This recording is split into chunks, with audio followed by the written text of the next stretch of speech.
Indonesia, jadi saya bisa membuat presentasi saya dalam bahasa Indonesia, meskipun file yang ditunjukkan di sini adalah dalam bahasa Inggris. Saya adalah program manager untuk Asia Timur dan ASEAN dari Forum Asia, sebuah organisasi HAM regional Asia berkantor pusat di Bangkok, tetapi saya base di Jakarta karena untuk bertanggung jawab untuk hak asasi manusia di ASEAN khususnya dan East Asia. AJI, salah satu penyelenggara di sini, adalah salah satu anggota organisasi dari Forum Asia di samping 58 LSM atau NGO di Asia lainnya. SIPA juga adalah partner lama dari Forum Asia yang bekerja sama untuk isu-isu hak asasi manusia di Asia Tenggara khususnya. Sesi pertama ini, tolong saya diingatkan kalau saya bicara lebih dari 15 menit. Sesi ini saya diminta untuk menjelaskan bagaimana sebetulnya kondisi atau situasi dari hak kebebasan berekspresi atau freedom of expression di kawasan Asia Tenggara. Karena saya berbicara mengenai kawasan Asia Tenggara, maka saya akan berbicara lebih dari batasan ASEAN yang 10 negara. Saya akan memasukkan juga Timor Leste. Dan saya lihat di sini juga nampaknya ada beberapa teman dari Timor Leste. Oke, secara umum kebebasan berekspresi di kawasan Asia Tenggara itu berhubungan dengan berbagai isu lainnya atau bahkan hak-hak asasi lainnya. Misalnya freedom of expression juga berhubungan dengan freedom of association and assembly, kebebasan berkumpul dan mengeluarkan pendapat. Freedom of expression juga berhubungan dengan hak lain seperti misalnya hak atas pembangunan, termasuk isu korupsi, isu perilaku perusahaan di dalam tata kelola bisnis, juga berhubungan dengan isu-isu politik, misalnya national security, right to self-determination. Juga isu yang banyak dibicarakan belakangan adalah freedom of expression in relation to counter against terrorism. Yang klasik dari freedom of expression tentu hubungannya dengan kebebasan pers atau perlindungan kepada jurnalis. Yang kemudian berkembang seperti kita saksikan belakangan ini adalah freedom of expression dalam kaitannya dengan kebebasan berekspresi di internet. Nah, inilah yang saya sebutkan. Next slide please. Kalau saya ini ya. Oke, ya ini ya cakupan atau keluasan dari kebebasan berekspresi. Jadi dia bukan hanya terbatas pada isu-isu yang berhubungan dengan media massa atau jurnalisme. Oleh karena itu, saya tidak akan menjelaskan mengenai jurnalisme atau kebebasan dalam konteks freedom of press, karena itulah yang akan nanti mungkin lebih banyak dijelaskan oleh Catherine dalam kapasitasnya di dalam bidang kebebasan jurnalis atau pelindungan kepada jurnalis. Next. Nah, dalam pelanggaran terhadap hak kebebasan berekspresi di kawasan Asia Tenggara, setidaknya Forum Asia mengidentifikasi beberapa aktor atau kelompok yang paling sering menjadi target. Yang pertama tentunya jurnalis. Ini ya saya bilang klasik tantangan atau challenge dalam freedom of expression umumnya terjadi terhadap atau mengancam keamanan dan kebebasan dari jurnalis. Apakah dia jurnalis media cetak, elektronik, atau sekarang internet media. Yang kedua adalah human rights defenders. Disinilah isu kebebasan berekspresi juga berhubungan dengan berbagai hak yang dilindungi di dalam hak asasi manusia, misalnya Universal Declaration of Human Rights atau kovenan-kovenan hak asasi manusia yang diatur di dalam mekanisme HAM internasional maupun dalam hukum nasional. Aktivis atau human rights defenders mencakup tentu aktivis yang berjuang untuk hak asasi, tetapi juga yang berjuang untuk kelompok-kelompok spesifik seperti aktivis buruh, labor activists, aktivis lingkungan, aktivis mahasiswa, aktivis LGBT, aktivis masyarakat adat, dan juga banyak aktivis-aktivis lainnya yang saya rasa tidak bisa kita sebutkan satu demi satu.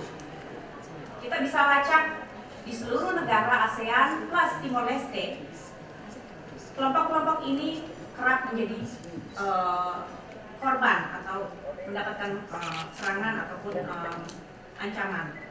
Yang ketiga, political opposition, khususnya di negara-negara yang otoriter. Political opposition juga kerap mendapatkan ancaman untuk ekspresi-ekspresi politiknya. Apakah itu dalam suasana sehari-hari, bukan dalam momentum election atau pemilihan umum, maupun dalam momentum pemilihan umum. Kasus ini bisa kita lihat banyak terjadi sekarang ini misalnya di Kamboja. Ya, di sana oposisi political opposition itu sedang menguat, maka represi terhadap political opposition atau oposisi banyak terjadi. Yang keempat tentu yang saya kategorikan sebagai common people, orang-orang yang tidak berpikir bahwa tindakannya mengeluarkan pendapat di muka umum, apakah itu di internet ataupun di ruang publik atau di media massa, kemudian mendapatkan ancaman. Misalnya bloggers yang nggak berpikir untuk bahwa ini adalah freedom of expression atau untuk specific rights gitu, hanya hobi misalnya menulis sesuatu, tahu-tahu ditangkap atau dikenakan pasal-pasal yang mengancam kebebasan berekspresi. Atau pengguna sosial media, apakah itu Facebook, Twitter, Instagram, yang lainnya. Nah, ini common people yang juga mereka tidak paham bahwa ada potensi ancaman terhadap mereka ketika menggunakan media. Tetapi kemudian mereka sering kali juga mendapatkan ancaman. Bahkan ketika mereka ingin exercise hak mereka untuk, misalnya yang terkenal di Indonesia itu kasus Poin Pelita. Dia menulis bukan tentang pemerintah, tapi tentang layanan rumah sakit. Tapi pihak swasta juga bisa menggunakan hukum yang ada untuk mengancam masyarakat awam atau common people dalam ekspresi-ekspresi yang bersifat publik. Next. Jadi kalau saya boleh bagi menjadi dua tantangan utama dari pembatasan maupun ancaman terhadap freedom of expression di Asia Tenggara, saya membaginya menjadi dua. Yang pertama, adanya hukum, peraturan, perundang-undangan, dan regulasi yang membatasi atau mengancam kebebasan berekspresi. Bentuknya macam-macam. Teman-teman mungkin teman-teman jurnalis tentu lebih tahu bagaimana hukum yang ada, termasuk hukum yang mengatur mengenai media dan jurnalisme, digunakan untuk membatasi ekspresi. Yang umum digunakan defamation law atau hukum pencemaran, ya. Ini banyak digunakan di negara-negara yang otoriter, yang terkenal, yang belakangan ini banyak disorot. Itu misalnya di Malaysia untuk dengan penggunaan Sedition Act, Kamboja juga, di Indonesia juga, bahkan individu bisa menuntut individu lain karena merasa dirinya dicemari, ya, atau karena merasa dirinya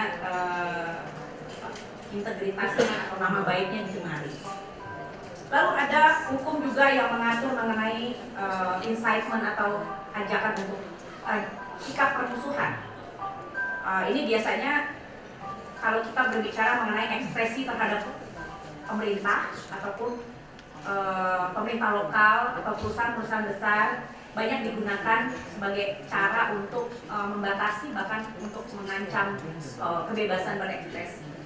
Yang ketiga, blasphemy. Ini umumnya undang-undang atau peraturan yang mengatur mengenai ekspresi-ekspresi yang berhubungan dengan agama atau kepercayaan. Di Indonesia saat ini, khususnya Jakarta, ini lagi panas sekali dengan penggunaan pasal blasphemy ini terhadap salah satu kandidat gubernur yang mencalonkan diri. Di negara lain juga banyak isu blasphemy ini, bukan cuma di Indonesia. Di di Burma atau Myanmar misalnya, penyebutan Rohingya dalam pemberitaan atau di sosial media juga bisa berujung kepada tuntutan blasfemi ini, karena terminologi Rohingya itu tidak dikenal secara formal oleh pemerintah ataupun di negara itu. Ini adalah perdebatan yang belum selesai dan memang masih penting untuk terus ditelaah. Tetapi hukum peraturan perundang-undangan yang berhubungan dengan internet freedom umumnya bukan melindungi masyarakat dalam upayanya untuk melaksanakan haknya untuk berekspresi, tetapi kebanyakan digunakan untuk membatasi hak untuk berekspresi. Jika tidak suka dengan apa yang dikatakan, tanpa memerlukan payung hukum, atau penggunaan hukum yang digunakan secara serampangan atau semena-mena untuk membatasi kebebasan berekspresi yang dilakukan oleh orang atau individu tertentu. Next, saya memberi riset mengenai freedom of expression dalam hubungannya dengan freedom of religion. Asia Tenggara, sentimen keagamaan itu bukan muncul hanya sekarang. Ketegangan etnis, ketegangan agama itu tidak muncul hanya dalam menciptakan satu strata masyarakat berdasarkan etnis yang kemudian juga berhubungan dengan agama. Sentimen ini misalnya di Indonesia, sentimen terhadap etnis Tionghoa itu tidak dibentuk dalam waktu 10 tahun, tetapi diwarisi dari masa kolonial. Demikian pula sentimen terhadap Rohingya itu bukan dia menjadi penguasa, ya, itu adalah sentimen sosial yang sudah ada. Nah, sehingga kali ini yang saya jelaskan, saya coba jelaskan, sentimen religius ini berhubungan juga dengan sentimen kelas. Nah, maka dia ekonominya lebih baik. Rohingya juga begitu. Di masa kolonial Inggris, secara ekonomi, secara politik kuat. Nah, inilah sentimen yang campur dengan sentimen politik, sentimen ekonomi yang hadir pada saat ini di kawasan Asia. Sentimen anti Tionghoa atau anti Rohingya itu enggak begitu sebenarnya ceritanya. Nah, kondisi ini, sentimen-sentimen ini digunakan oleh kelompok-kelompok politik untuk, dan ini diperparah lagi dengan kenyataan bahwa di tingkat global kita menghadapi satu. Jadi dalam prinsip-prinsip hak asasi manusia, ekspresi maupun ekspresi yang berhubungan dengan keagamaan tidak dimasukkan dalam kategori pidana. Dia bisa dihukum, dia bisa diusut, bisa digugat, tetapi kategorinya perdata, bukan pidana. Selama undang-undang membolehkan pemberlakuan pemidanaan terhadap isu-isu keagamaan, maka selalu ada ruang untuk menyalahgunakan undang-undang tersebut, dan itulah yang selalu terjadi baik di Indonesia maupun di Asia Tenggara. Jadi yang betul-betul misalnya mengancam, mengajak permusuhan, mengajak misalnya melakukan penyerangan, pembunuhan, itu sedikit sekali yang betul-betul diusut. Tetapi yang secara tidak sengaja atau tidak ada intensi untuk mengucapkan, mengekspresikan ekspresi-ekspresi keagamaan atau yang berhubungan dengan keagamaan, justru lebih sering mendapatkan pemidanaan. Inilah kenapa kalau saya berpendapat dan hak asasi manusia berpendapat bahwa blasfemi atau penodaan, penistaan, pencemaran terhadap nilai-nilai, elemen-elemen keagamaan tidak boleh dimasukkan dalam ranah pidana, karena itu sangat rentan terhadap penyalahgunaan kekuasaan.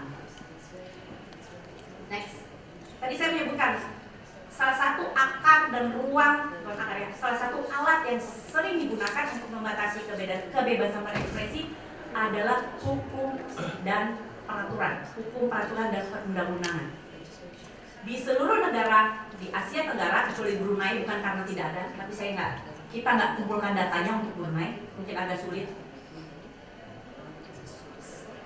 Terdapat berbagai jenis peraturan perundang-undangan yang membatasi, yang dapat membatasi, yang dapat mengancam, dan digunakan untuk membatasi dan mengancam kebebasan berekspresi. Ini saya kecil ya, tapi nanti mungkin panitia bisa membagi.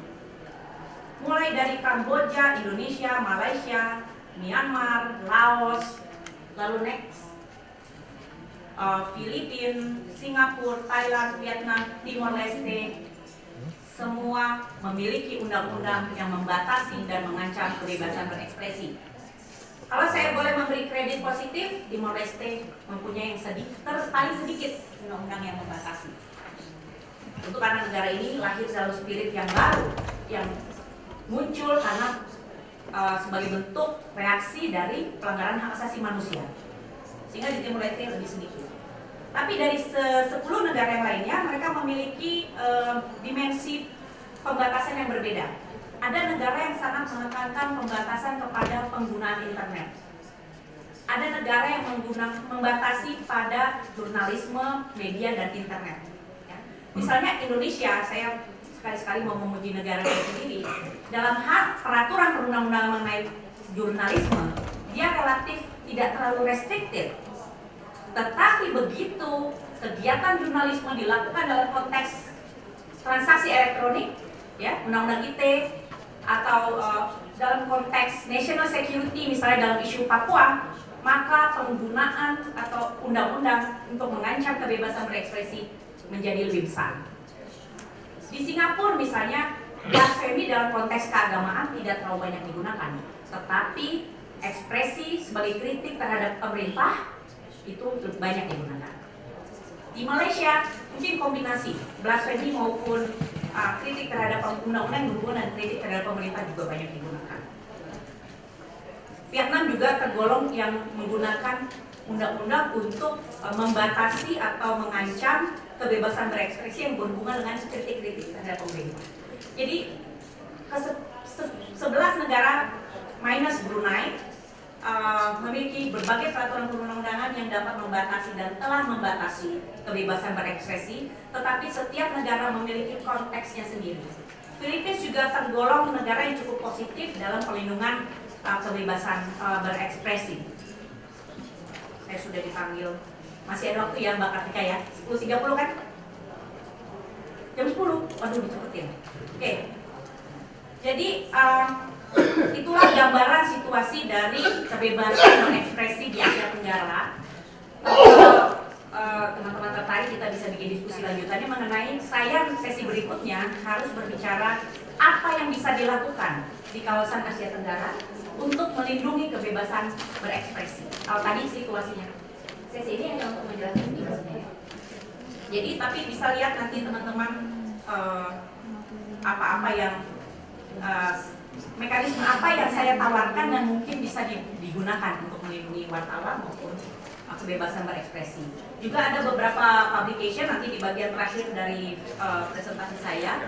Satu riset yang dilakukan oleh Formasia mengenai freedom of expression in relation to freedom of religion. Bagaimana freedom of religion dan expression itu sangat terkait dan dipraktekkan bukan cuma di Asia Tenggara tapi di Asia. Begitu saya stop presentasi saya supaya bisa bertanya sedikit-sedikit. Oke. Baik teman-teman, ada yang punya pertanyaan? Silakan.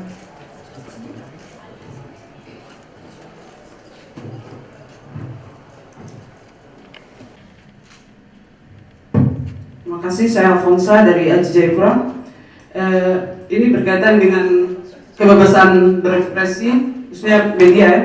Jadi kita di Papua ini belum lama ini kan terjadi pemblokiran sebuah media yang Suara Papua, dan ini menurut saya diskriminasi kita bilang negara ini terhadap Papua, khususnya kami itu sebuah media anak-anak muda ya, yang kita mau mengembangkan ekspresi kami lewat media ini dan kemudian berjalan, tetapi kami dijudge sebagai memihak Papua Merdeka dan lain sebagainya. Terus menurut saya ini juga pelanggaran negara terhadap kebebasan ekspresi kami di sana, karena ketika media itu diblokir tanpa ada surat peringatan pertama, kedua, kemudian ketika kami melanggar itu baru kami media itu diblokir. Ini tanpa seperti peringatan seperti itu, dan kami merasa ini diskriminasi sekali terhadap kami anak-anak Papua yang berkembang dengan media yang ada. kemudian dibuat seperti itu, dan saya rasa ini ketidakadilan terjadi terhadap kami anak-anak Papua. Seperti itu, terima kasih. Satu lagi ya, kita karena waktunya terbatas, mungkin 3 pertanyaan gitu. Satu lagi mungkin yang belakang. Mas saya belakang.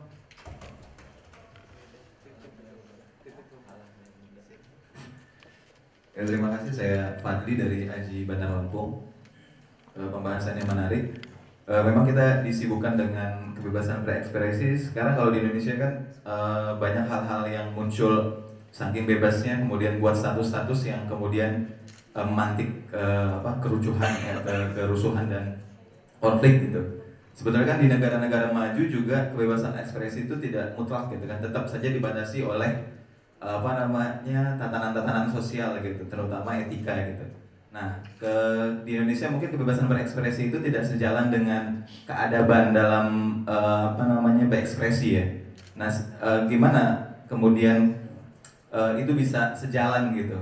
Karena memang tidak bisa kebebasan berekspresi itu mutlak gitu.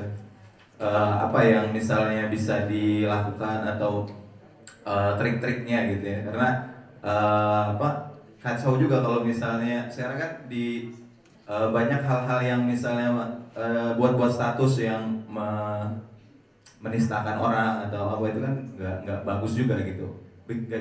Gimana gitu ya ke depannya biar itu sejalan keadaban dan kebebasan berekspresi. Saya jelaskan. Yang kedua, ini sebuah anak Papua. Ini yang tadi saya jelaskan memang setiap negara memiliki konteks bagaimana apa bentuk represi yang dipilih oleh negara dalam konteks kebebasan berekspresi.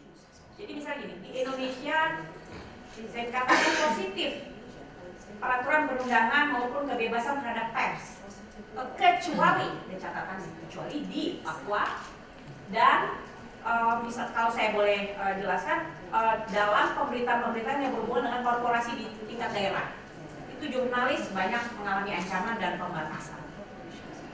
Itu adalah tantangan yang harus dihadapi oleh jurnalis dan juga gerakan hak asasi. Bagaimana gerakan hak asasi dan gerakan kebebasan jurnalis bisa membantu teman-teman, saudara-saudara di Papua untuk juga bisa exercising hak mereka.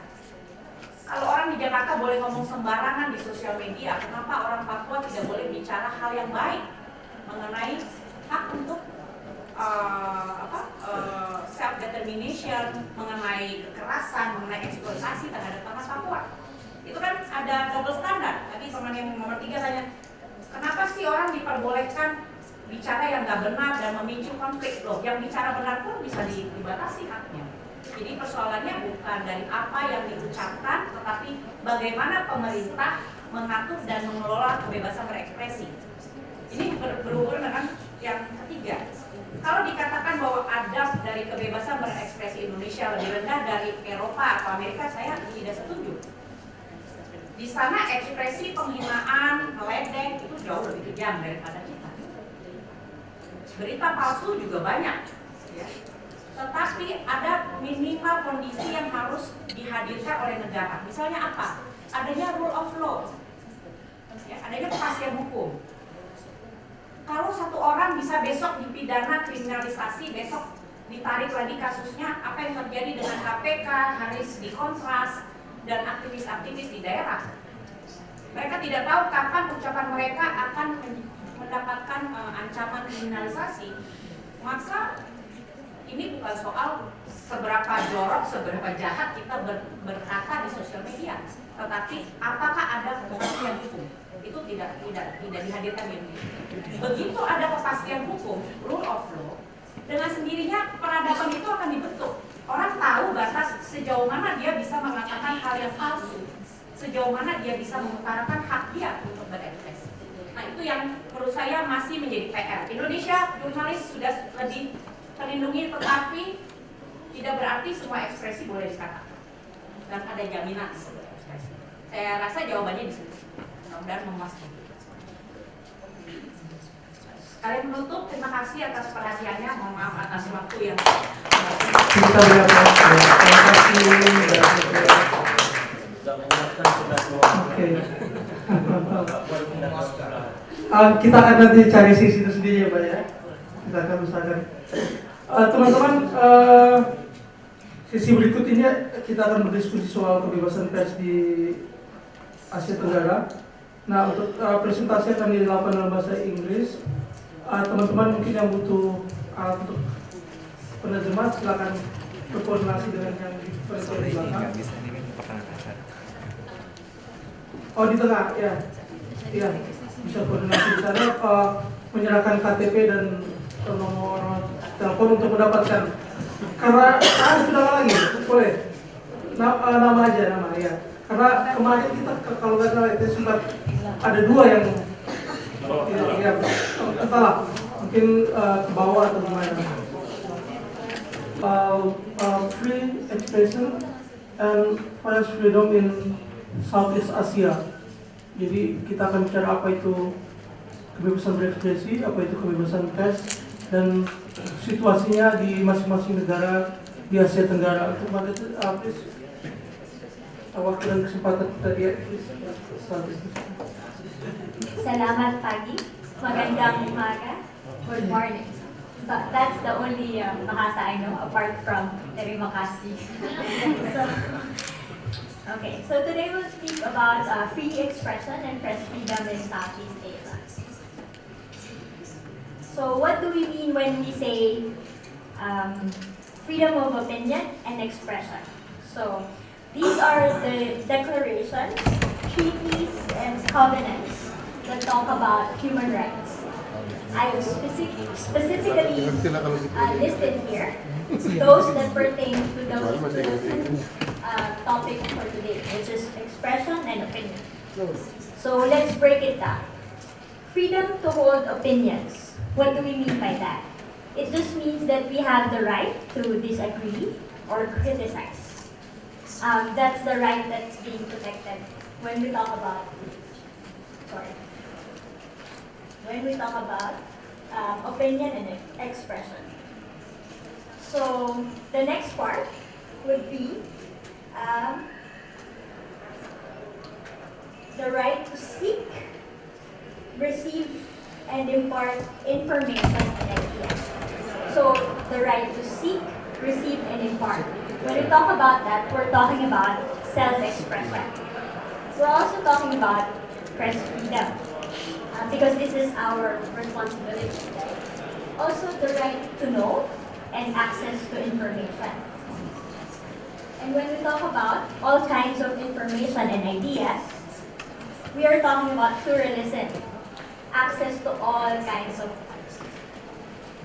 data, news, entertainment, sound, image, all of these things. So without interference,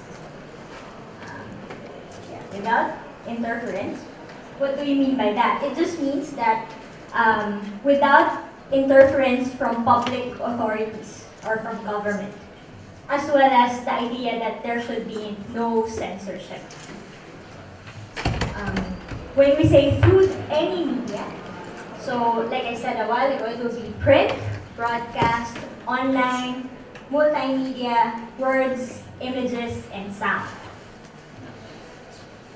And when we talk about regardless of frontiers, we just mean that all of these rights go beyond borders.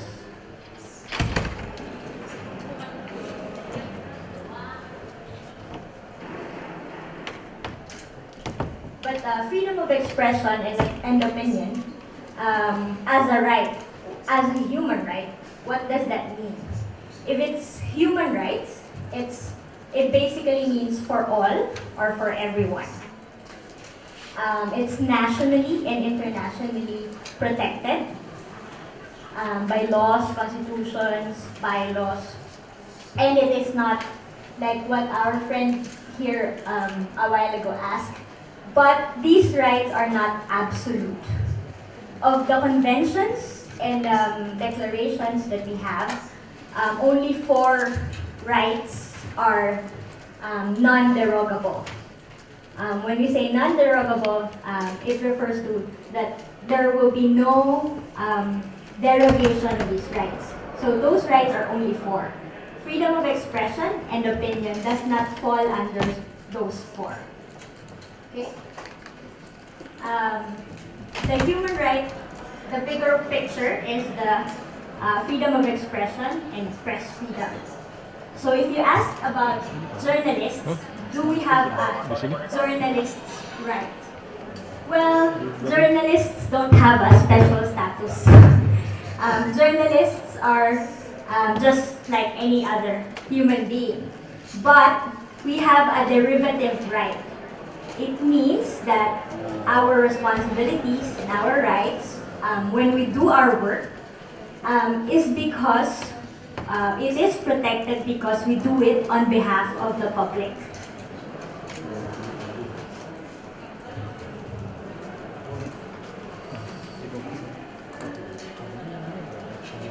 Which laws recognize this? So we have the Constitution, right? We have rules and regulations, and we have specific press laws or media laws in Southeast Asia. So what do these press laws recognize? So these are the four: protection by the state, protection against censorship, and protection of sources. We have freedom to know, right to know, access information, and inquire on events that are of public interest.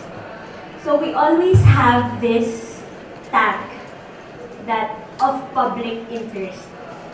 It has to be done on behalf of the citizens, of the public or the audience that we serve.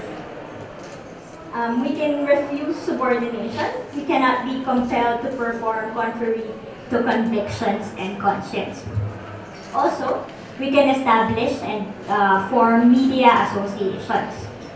So this is the right to association.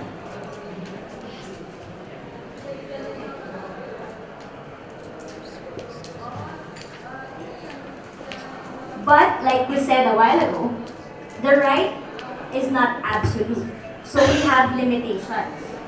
And what are these limitations? So we have legislations, we have laws, other laws apart from the Constitution, Penal Code, and the press laws.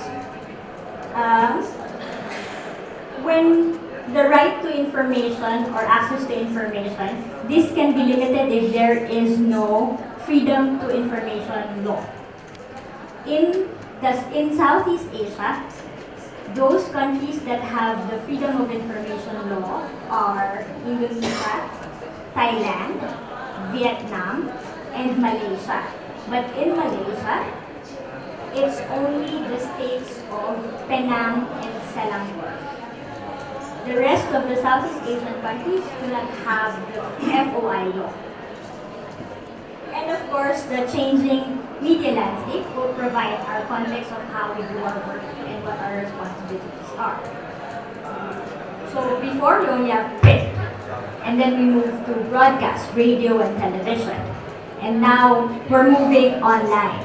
So we have the internet, and with the internet comes social media. So this also has limitations that can affect our practice of the profession.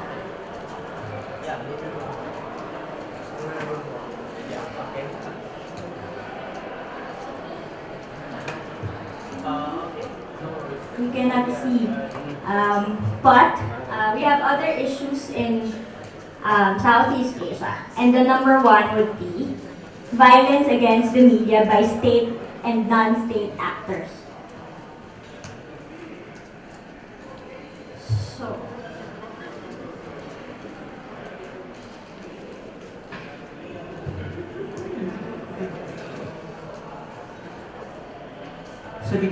And the Committee to Protect Journalists. So in Southeast Asia, we have, we're saying Southeast Asia because the 10 countries plus East Timor. So we have Freedom House, we have the different rankings. So Brunei, not free. Cambodia, not free. Laos, not free. Malaysia, not free. Myanmar, not free. Philippines, partly free. Singapore, not free. Thailand, not free. Timor-Leste, partly free. Vietnam, not free. So, now we know that says a lot about our situation in Southeast Asia. In Reporters Without Borders, they have what we call the World Press Freedom Index. They rank the countries based on the pluralism of the media, whether journalists are attacked, whether there's pluralism in terms of media ownership, and if there's access to information. So there are 180 countries. They surveyed 180 countries. The ranking of all Southeast Asian countries is from 98 to 175. Also says a lot about our situation with regard to press freedom. The countries in Southeast Asia rank the bottom third of the index. Only Timor-Leste ranked within the 100. Timor-Leste is ranked 98. So the rest, let me read because you will not be able to see. Brunei is 156. Cambodia is 132nd. Indonesia is 124th. Laos is 170th. Malaysia is 144th. Myanmar is 131st. Philippines is 127th. Singapore is 151st. Thailand is 142nd. Timor-Leste is 98th. Vietnam is 175th. So bottom third. With the Committee to Protect Journalists, they survey on the impunity index. When we say impunity, we mean the perpetrators of attacks and threats against journalists and media outlets are not punished. So, or they get away with murder. So only Philippines is in that index, which is number 4. This is the contradiction with Philippines. It's considered to having one of the freest countries for journalists because our rights is protected under the Constitution and the Bill of Rights recognize it. But it ranks number 4. This is because of the killings of journalists. On CIPA database, because of our members, the Center for Media Freedom and Responsibility and the National Union of Journalists of the Philippines, we have around 183 journalists killed in the line of duty since 1986. Okay. In terms of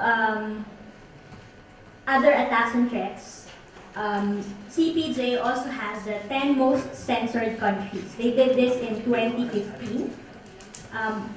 2 countries fall under that survey, Myanmar and Vietnam. So Vietnam is ranked number 6, Myanmar is number 9. So this is the general situation of press freedom in Southeast Asia. We can talk more about the countries later if you want.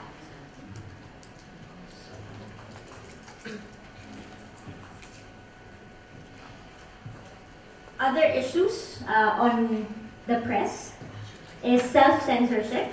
This is also very prevalent, especially in countries in authoritarian regimes or dictatorship.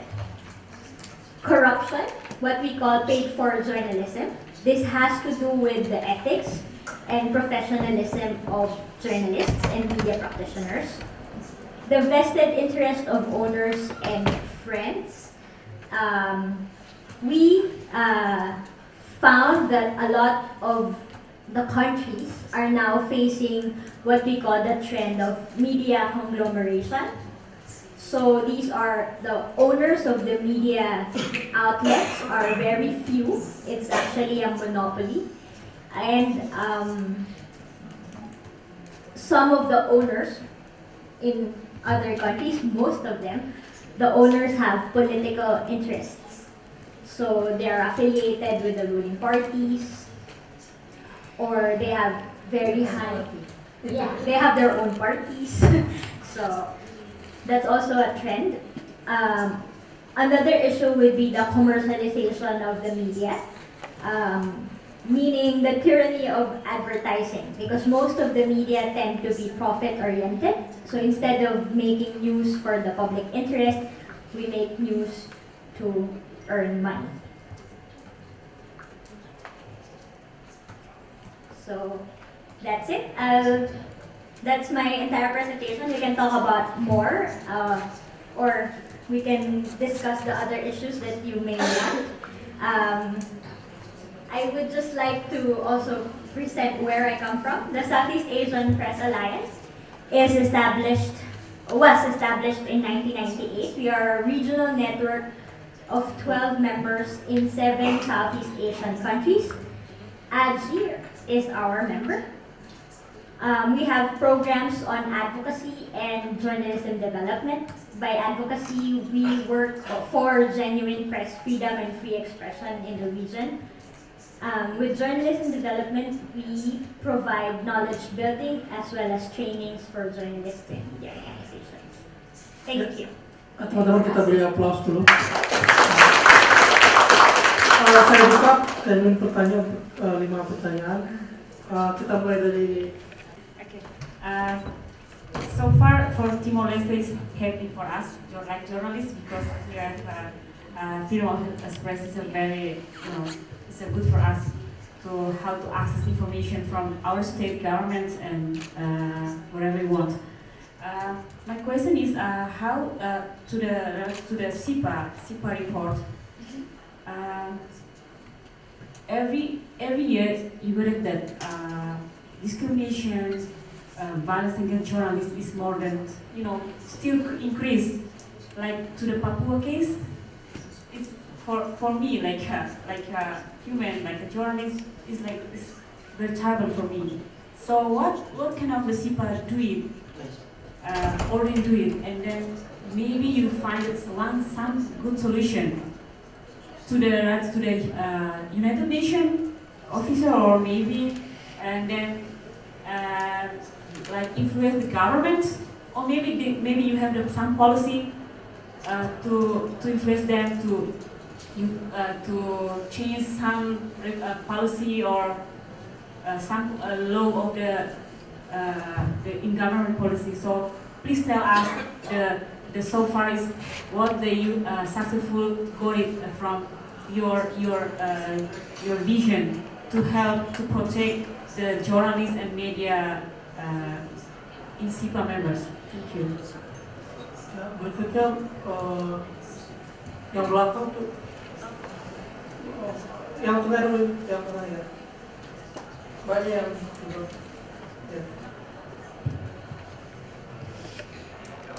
Thank you. My name is Nana. I come from Aji Solo. I've been to Brunei a month ago, and I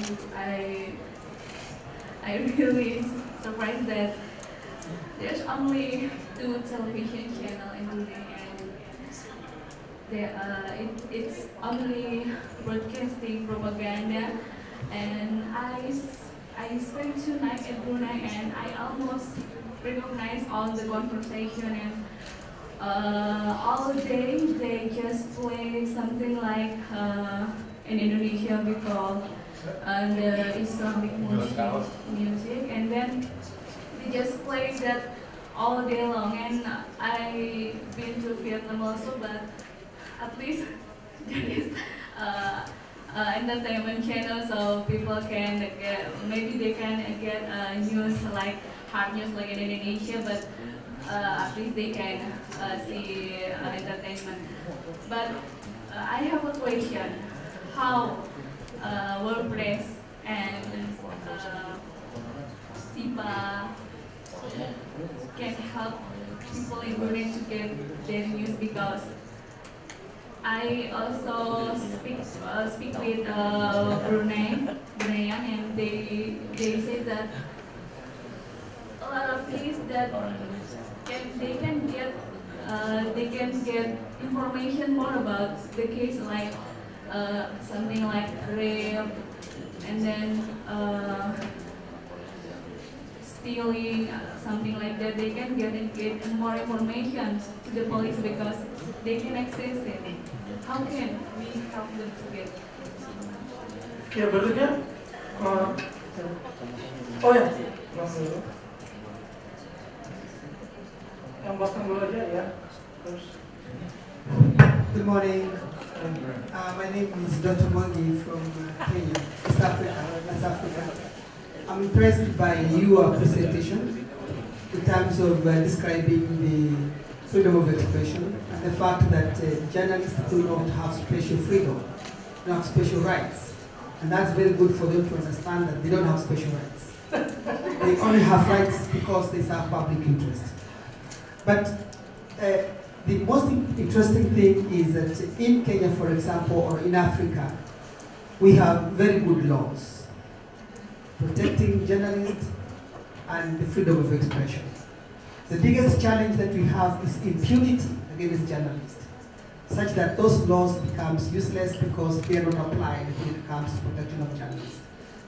And the second biggest problem is not the government, again, is the non-state actors. And also the other challenge is the commercial interest and self-censorship of the journalist. But how do we help the journalists to respond to the emerging issues?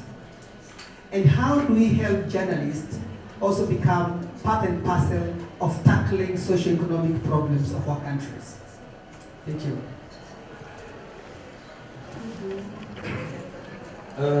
Nama saya Agam, saya dari Haji Makassar.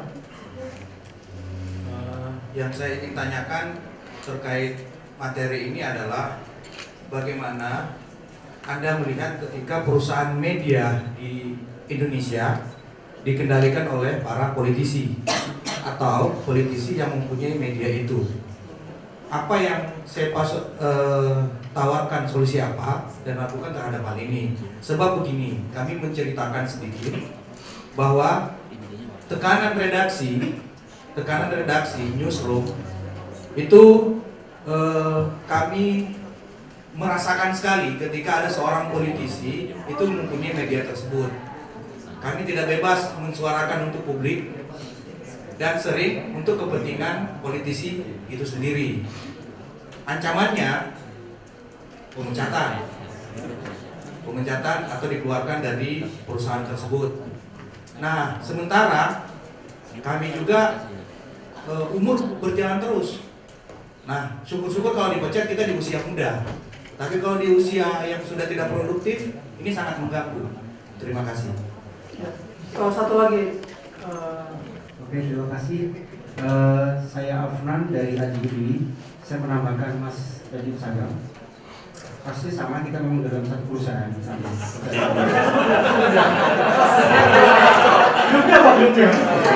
Beda. Bedanya Mas Agam ini adalah jurnalis yang digaji setiap bulan. Saya seorang kontributor yang digaji. Bagaimana kalau digaji tayang? Persoalannya, ketika kami dikasih tugas untuk meliput suatu politik dari sebuah partai politik media, dan itu merupakan liputan, kalau di istilah kami dari liputan wajib, dan hirarkinya itu tayang tapi nggak dibayar. Oke, bagaimana untuk mengatur regulasi agar pemilik media tidak seperti itu? Kira-kira itu apa? Radio Jaya Indonesia atau? Pasti itu apa? Mas refnya apa? Oke.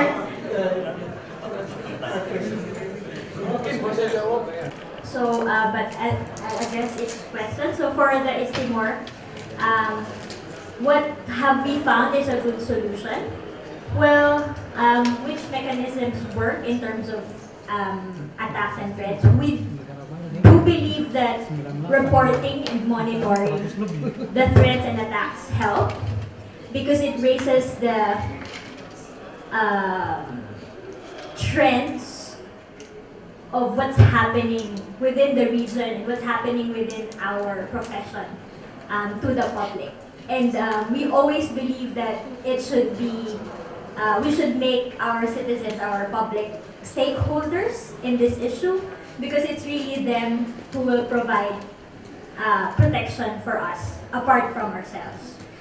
We need the cooperation of the public to convince government or to convince anybody else that we are an important part of the community and we should be protected. We've been doing a lot of media literacy campaign to have that because our credibility as a media institution is also in question. So we need to raise that and make the public realize what the importance is of media and journalists in the community or in society.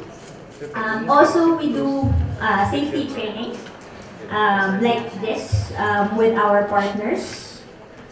Safety training in the newsroom in terms of how to handle physical threats, attacks, as well as to provide digital security. But these are more preventive measures. In terms of mechanisms to answer impunity, we're trying to develop several mechanisms like the quick response team.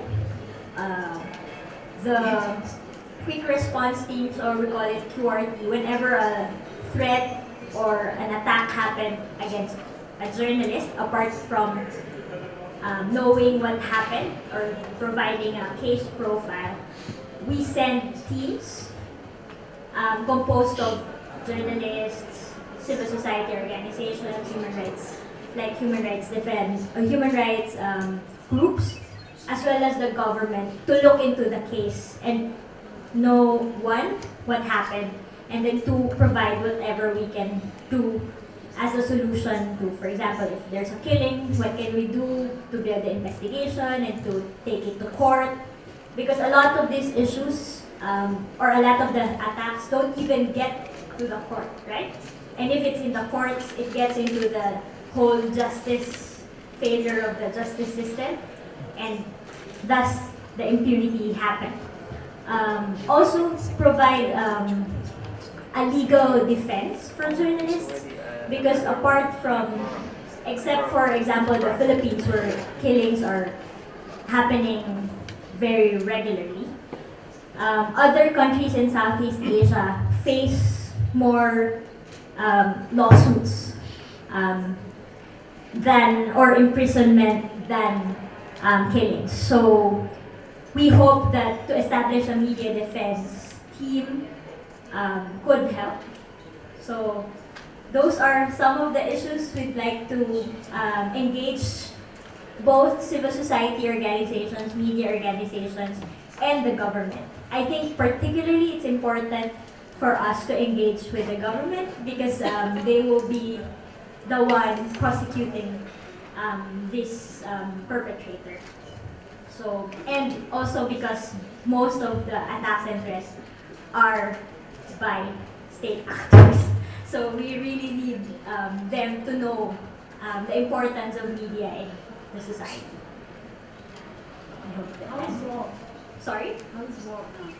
How is work? Yeah, against the government, because every year, 5 years, policy is changed and political change. So how do you improve either your vision or your strategy to maintain that nothing changes in the future? Well, we want something to change, but we want change for the better. Because Southeast Asia, the trend has been in the decline. Most of and laws are there that are more restricted than ever for the media. SIPA is trying to find mechanisms within ASEAN, but that's still in discussion. So we hope to do more. So if you have ideas of how we can engage, then SIPA is always open to discuss these things. And on the 4th, there will be a panel talking about precisely the mechanisms to address these issues. So I think that will be a good continuing discussion for that issue. On Brunei or Vietnam and other restricted countries where propaganda is prominent, and how we can help with the access to information. These countries, even SIPA cannot go in yet. Like Brunei, we don't have a member. Vietnam also, we don't have a member. Laos and Cambodia, because these are restricted countries, it's really difficult. Vulnerabilities of the media there. We try to get more reports out of these countries. So if there are opportunities to engage with like local media organizations, SIPA does try. Like for example, in Cambodia and Vietnam. Now SIPA has 2 members from Cambodia. And in Vietnam, we're also trying to get to engage more with the groups. But in terms of access to information, it can be dangerous.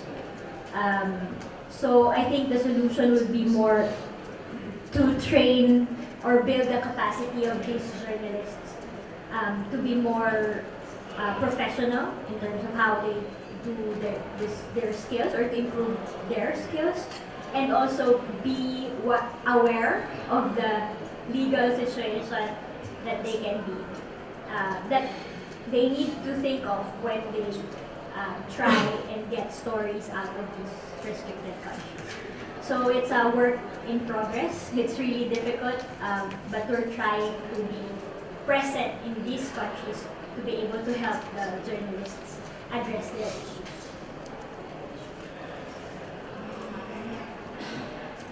Kenya. Yes, correct. Laws are usually very good. Even the Philippines, I think the laws are extremely well written, and if you just read the laws, you'll say, oh, we have we have a lot of freedom and rights in countries. But true, the nuances in the implementation of these laws and how, for example, governments use these laws to restrict journalists and media outlets. So, in terms of impunity, I've already answered some of the mechanisms that we're trying to do and develop.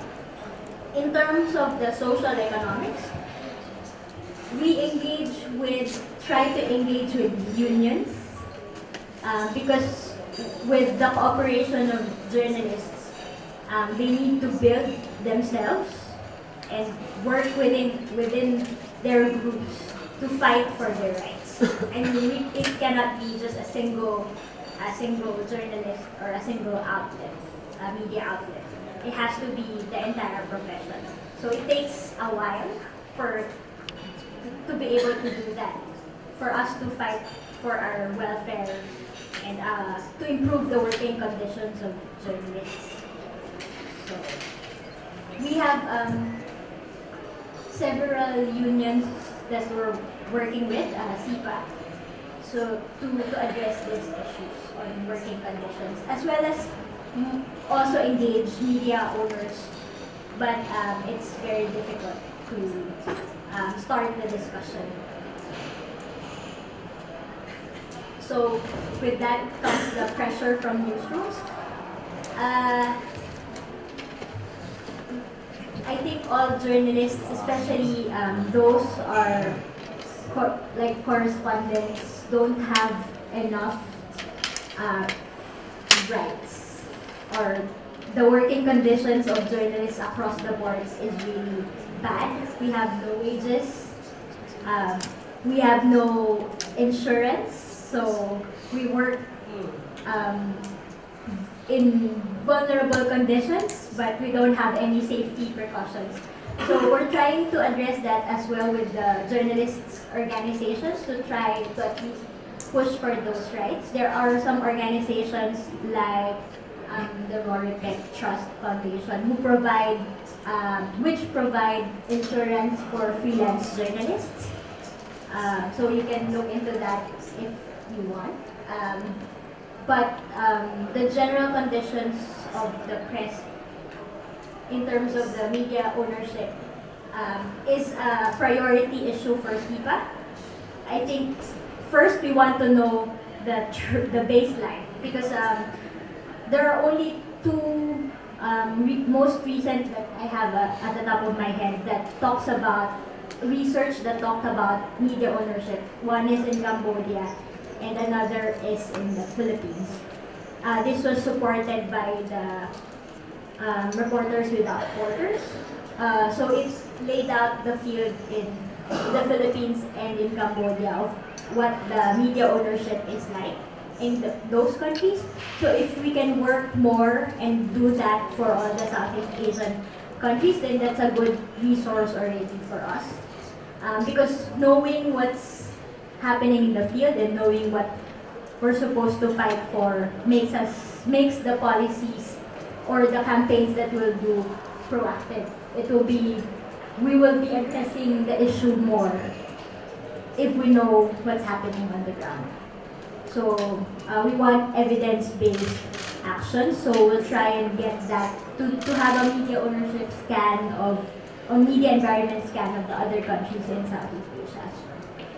Yeah, it's quite interesting to talk about the media ownership and the owner political interest. A couple of months ago, almost 3 or 5 journalists were attacked by protesters in some part of Jakarta because the protesters think that the journalists represent the political interest of the owner, because the owner of the media also has a political party. So it's a common practice here in Indonesia that the politician, the owner of the media, politician, they use their media for their own political interest. They use their media for campaign, and we have, two divided television. One sided with one party, and the other one sided with other political party. So people start to think that this media, or television, or newspaper, they become the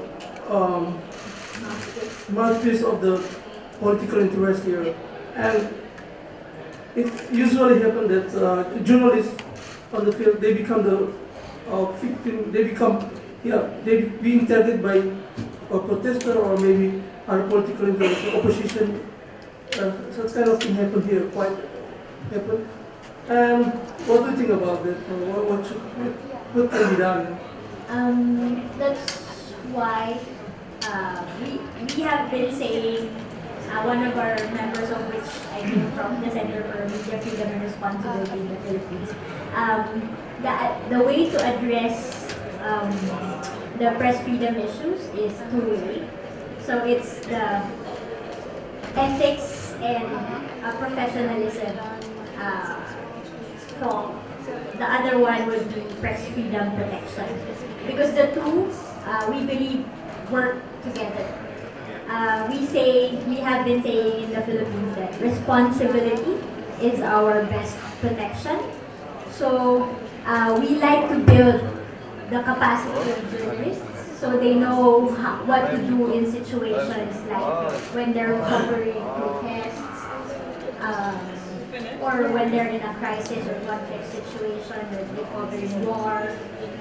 There are a number of media organizations and journalist associations that do training to better equip journalists in handling the situation. It might not be accessible to anyone, but we will try and get as many to be able to do that training. Yeah, so Tolong mic-nya masuk.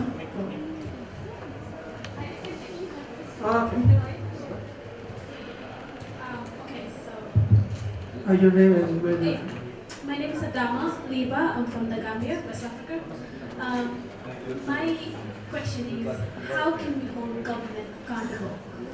I think as a journalist, it's the only profession that actually talks about one's own individual values. There is no way you can teach somebody how to lie or tell the truth. They have to have that in them. So if I am saying that this government it's fraudulent or there's some impunity in it, and I can prove it, why am I held accountable? Why am I put in jail? Why am I killed? So I think this is our responsibility as journalists, not only to seek protection, but also to hold them accountable. What are we doing to actually hold them accountable? I would agree. Precisely why journalists' work or media freedom is protected is precisely because of that role, which is to hold the powers that be accountable. So the more we do our job right, and the more we do good in our work, the better we hold the powers that be accountable. So I think that's the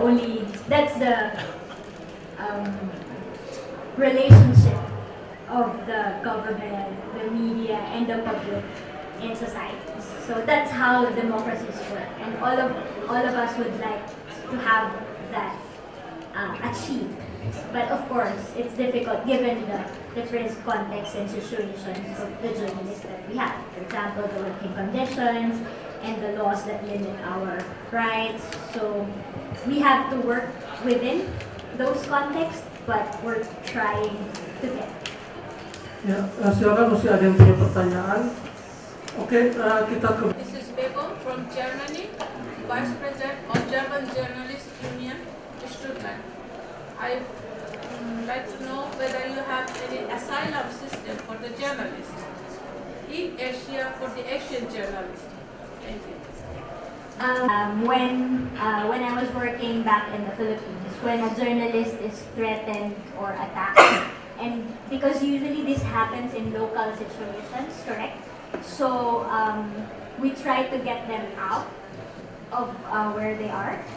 For example, if a journalist is threatened within a certain province, if we can, we will provide safety net and bring him or her to another province where the influence of those perpetrators or those who attacked him or her will not get to that journalist. I have one case in particular that I know of, that a journalist came from the Philippines and was brought to another Asian country because of threats and attacks against their family. So it has been done. So yes, within the region it has been done before. It's just that, of course, we're also limited by our resources. So we can't do it for every case, but if that's the best, then we do. And it's not just asylum, but also with regard to, we found that this also helps when we try to address killings in the Philippines. The courts or the cases where they are, usually we try and get the venues of the courts in a different court because the influence of, for example, the mayor or the governor who's the suspect or the accused in a journalist killing case, the influence of that authority within their location is very big. So to get courts to work, at least be unbiased when they hold the trials, we ask the Supreme Court or whatever court that we can to transfer the trials in another jurisdiction. It helped. It helped in the case of one journalist, Merlin Esperat. We've tried and asked it for other cases, but not all will be given. But like I said, we also need the engagement of the government, because in the Philippines we were able to do or make some movement in the trials of journalists by also engaging like the police and the court system. So it might be difficult, but at least engaging them will provide like an opening or an opportunity to prosecute cases.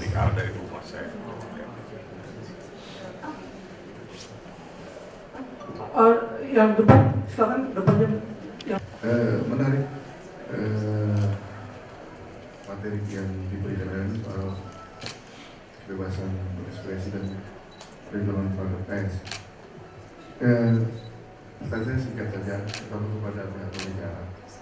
Jadi kita bicara bagaimana melindungi masyarakat, kebebasan berekspresi masyarakat, kebebasan wartawan, jurnalis juga. Yang jadi pertanyaan saya kepada pihak penyelenggara, apakah sudah ada apa yang sudah kita lakukan terhadap pendekatan apa atau upaya apa yang kita sudah pernah lakukan terhadap pihak pemerintah dalam hal ini ya, terutama pihak pemerintah yang relatif represif, yang represif terhadap kegiatan berjurnalistik kita, terutama kepada jurnalis, untuk memberi penyadaran atau kesadaran kepada mereka, minimal mengurangi lah, mereduksi kekerasan terhadap jurnalis ya, dan bagaimana ya, maksudnya apa yang sudah dilakukan oleh kita, apakah sudah pernah kita mengadakan kegiatan yang sama seperti ini, workshop terhadap pihak, terutama junta-junta militer yang keras-keras gitu kan, kayak di Vietnam dulu, Myanmar itu kan, keras terhadap jurnalis. Apa upaya yang sudah kita lakukan? Terima kasih. Ya, yang berikutnya. To ask a lot of Nama wilayah dan My name is Bukti Suryani from Yogyakarta. To ask now a lot of NGO giving attention for media freedom issue, and if NGO giving provide fund for media, whether it can be solution about monopoly problem by conglomerate, whether it can be trend to media future. Thank you. Ya, yang berikutnya silakan. Teman-teman AJ Makassar. Saya Nurdin dari AJ Makassar. Ada beberapa kasus yang saya pernah dampingi terkait dengan penyerangan kantor media dan kekerasan terhadap jurnalis.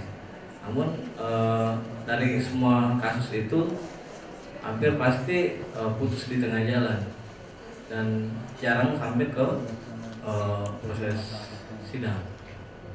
Nah, problem yang unik di sini adalah ketika media terlibat kasus atau diserang oleh ini, malah kemudian tidak ada dukungan publik. Nah, bedanya dengan soal kebebasan berekspresi yang biasanya misalnya menyangkut soal personal orang, nah itu malah itu lebih banyak dukungan dan itu biasanya sampai ke peradilan. Nah, ini aneh kan, ketika ada beberapa kasus di Palopopos, waktu itu penyerangan pembakaran Palopopos waktu pilkada, dari hasil investigasi teman-teman bahwa ternyata ada pembiaran dari aparat kepolisian terhadap massa yang menyerang kantor Palopopos. Dari hasil itu kita kemudian mendesak proses ini harus dituntaskan.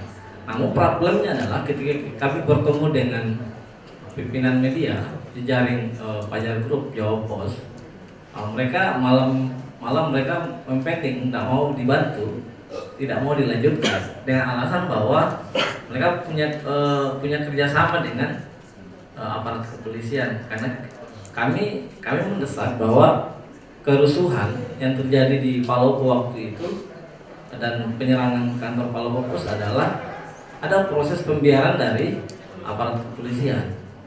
Nah, ini problem ketika masalah ini terus terjadi. Kita problem aja ketika melanjutkan vokasi ini kan mereka tidak mau. Gitu. Terus penyerangan Nyangkut soal pilkada juga, penyerangan kantor selebes TV. Ya, advokasinya juga berhenti di tengah jalan karena nyangkut soal ruang redaksi yang tidak independen. Gitu.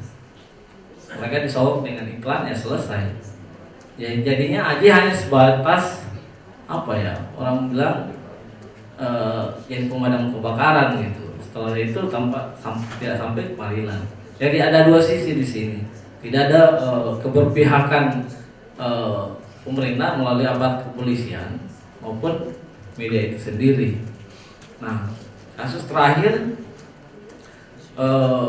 beberapa wartawan dipukul oleh Brimob.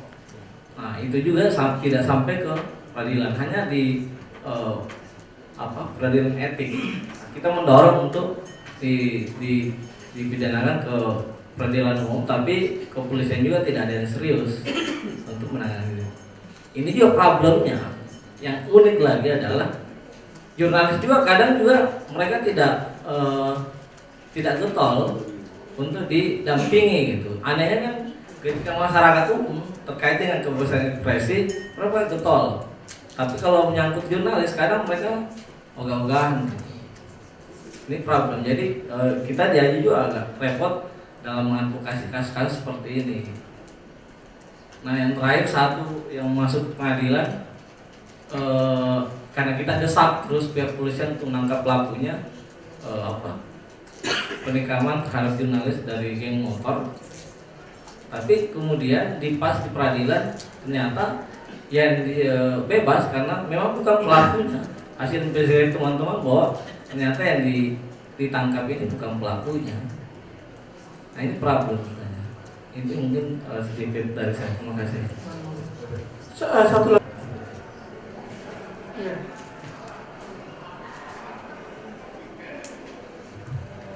How to protect journalists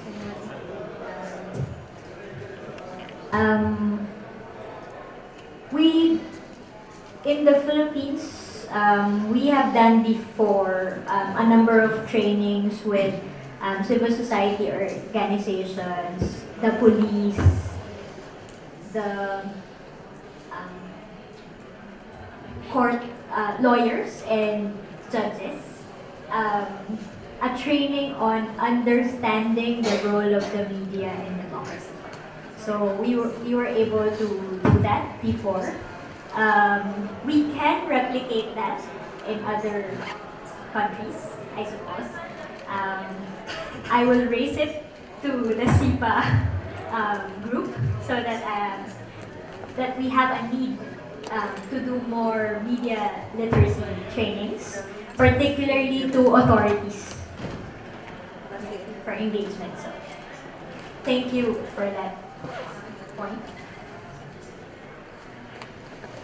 NGO fund to address monopolies. I know that there's a UN fund for media development in in developing countries. So I think maybe that can be explored. So one of our members, FJPI, in Indonesia, suggested that be explored to address media ownership issues in the country. So we will also check that.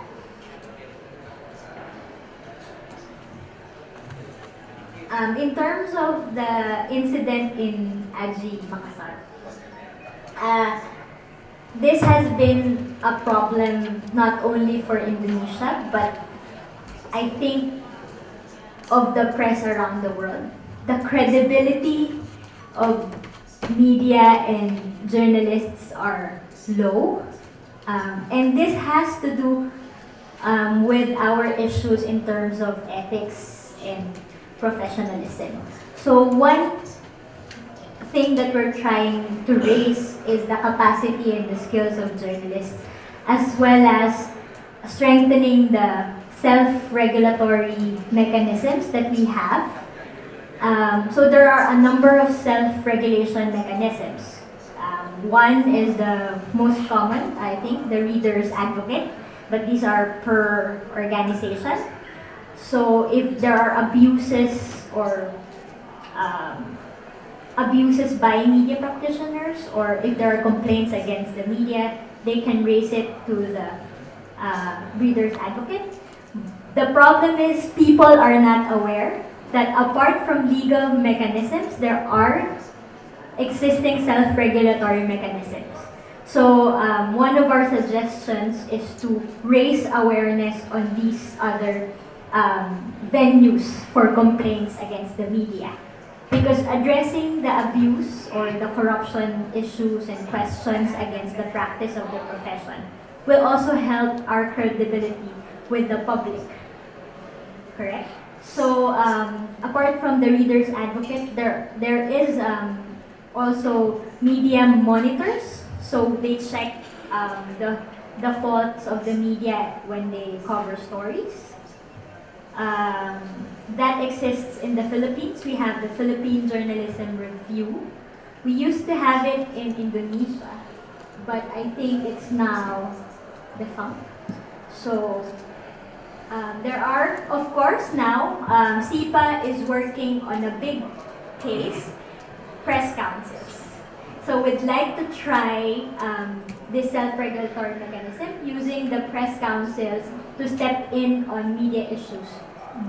So instead of going directly to the courts or the government prosecuting the media at fault or using laws and regulations against the media, we try to use the press council mechanisms instead. So we have those in press councils are in Indonesia, East Timor, Thailand, Myanmar, and the Philippines. Thailand and the Philippines have voluntary self-regulation press councils. So they're initiated by journalists associations and journalist groups. In Myanmar, Indonesia, and East Timor, it's a co-regulation kind of thing, but the press councils are independent. So we're trying to start the conversation again to use this mechanism, the press council, to address the issues of to raising public support again for journalists and to know that they have a venue for complaint. Because that's we think that it's the main issue. It's because they think that media or journalists are too powerful, that they don't care if media get attacked or threatened. So we have to take back the public as our stakeholders. So we try to get the public to support us with our work. So that is part of our solution. Or civilian violence. Yes, we have noted that there have been issues in Indonesia and Malaysia on the issue of extremism. We are still in discussion on how we're going to address those issues. If we can build any other mechanism or training to address the raising issues on hate speech, violence because of religion, race. It's still the attacks and threats because that's directly preventing journalists and even citizens from commenting watchdogs of our governments. In German, founded by Reader or by the Reader or the Journalist Association. I forgot the name. Sebenarnya saya ingin menanggapi saja bahwa ancaman kebebasan berekspresi bagi jurnalis. Oh ya, nama saya Edi dari Haji Semarang. Bahwa ancaman kebebasan jurnalis dan berekspresi itu tidak hanya secara fisik dan dilakukan oleh aparatur militer maupun preman yang dibiayai oleh narasumber-narasumber yang bermasalah. Tapi seperti yang disampaikan oleh rekan dari Haji Kediri tadi, justru yang paling rawan dan ancaman paling sekarang saat ini di Indonesia adalah perusahaan itu sendiri. ketika dia memanfaatkan bisnisnya untuk kepentingan politik dan mengabaikan bisnisnya untuk hidup bersama buruh, maka yang terjadi adalah seperti ini. Ancaman yang paling besar adalah ini. Kalau ancaman fisik dilakukan oleh aparatur negara, baik polisi maupun tentara, kemudian preman, itu ada proses hukum yang memang selama ini ada bisa dilakukan asal mereka fair. Misalnya sebelah kasus teman-teman jurnalis dengan militer misalnya, itu ditangani benar sampai ada sanksi. Tapi untuk aparat kepolisian kayaknya enggak, karena sejumlah komandannya agak bela. Tapi yang paling rawan lagi adalah bagaimana pemerintah melalui Dinas Tenaga Kerja banyak tidak menyantumkan abai terhadap perusahaan yang tidak memberlakukan pekerjaannya sesuai undang-undang. Ini yang menjadi keresahan bersama. Contoh salah satu media nasional yang disampaikan oleh rekan Kediri itu tadi suatu ironis ketika berita lokal tidak dibayar. Ini kan kembali kepada peradaban tua, bagaimana perbudakan itu masih berlaku. Maka iya kan? Lu kok malah ketawa? Saya serius. Perbudakan. Ini menjadi kesadaran ketika dunia melawan perbudakan, saat inilah kita ketemu untuk melawan itu. Ini penting kawan-kawan semua. Kadang saya merenung, kadang saya menangis sendiri. Kadang ingin bergerak bersama-sama tapi agak susah. Maka momentum pertemuan ini harus dijadikan sebagai gerakan bersama lintas dunia, bukan saudara. Nah, saya berharap SIPA sebagai aliansi jurnalis tingkat Asia Tenggara ini menjadikan agenda bersama. Ini kayak semacam dunia Indonesia. Kalau saya melihat ini kembali ke tidak hanya peradaban tua dengan perbudakan itu, tapi kepada dunia hewan. Ketika saya melihat tayangan Discovery dalam sebuah film itu kan kumpulan zebra dengan kuda itu kalah dengan 2 ekor singa. Sama ketika kita ini ribuan juta sebagai tenaga kerja yang punya nilai intelektual di atas rata-rata pekerja manufaktur, kita tetap kalah dengan kekuasaan yang ada, juragan kita yang didukung oleh pemerintah. Mungkin itu sedikit saya komentar saja bahwa realitas yang terjadi saat ini seperti ini, dan itu mayoritas dijalani oleh kita semua, daripada kasus kekerasan yang sifatnya insidental yang kemudian bisa didorong secara sistemik juga. Mungkin itu. Every time that a journalist that you know, or can you just send me a message on Facebook or Twitter or even SIPA that it's happening? Because the more I think, the more that we record this issues, the more that we have evidence and we can show people that it's really happening and how we can respond better if we have these cases. So I'd really like to receive this information if you have it. So every time, just a single line saying who, even if you don't want the journalist or the media organization to be named, it's okay. We can keep that confidential. Just send me a tweet or SIPA and say that one journalist in Makassar was not paid for this month. I think having that information on hand will be a good starting discussion, even with the owners. When, for example, Angie sits in and say, oh, we have a number of reports. It's not just 78 cases of violence against journalists, but actually 100 journalists not paid for this month. That clearly shows a trend, and we can argue our cases from there. Ya. Bahwa kesetiaan pada etik dan keterampilan di dalam menjalankan profesionalisme sebagai jurnalis itu adalah bentuk pertahanan yang paling hebat untuk melakukan perlindungan diri dari bentuk kekerasan. Dari bahwa kesetiaan pada etik, keterampilan di dalam berjurnalistik itu adalah bukan merupakan jaminan yang penuh bahwa kemudian kita tidak berpotensi mengalami kekerasan.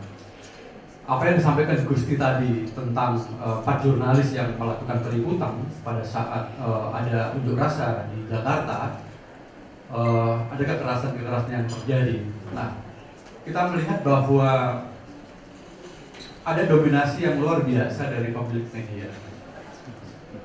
Apakah SIPA punya angka berapa banyak jurnalis yang setia pada etik dan memiliki keterampilan secara profesional itu terhindarkan dari kekerasan, terlepas dari apakah di dalamnya ada variabel intervensi dari pemilik media atau tidak. Terima kasih. Ya, sebelah sini, silakan. Saya membayangkan para juragan di sini sudah mulai pening ya. Ya. Apa namanya? I'm sorry for the headache. Oh ya.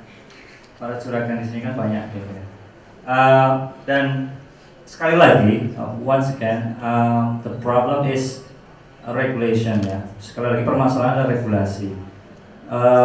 Kita sepakat dengan demokrasi. Kita sepakat bahwa kehidupan kita diatur dengan berlandaskan undang-undang. Dan kita di sini menginginkan kebebasan pers gitu ya.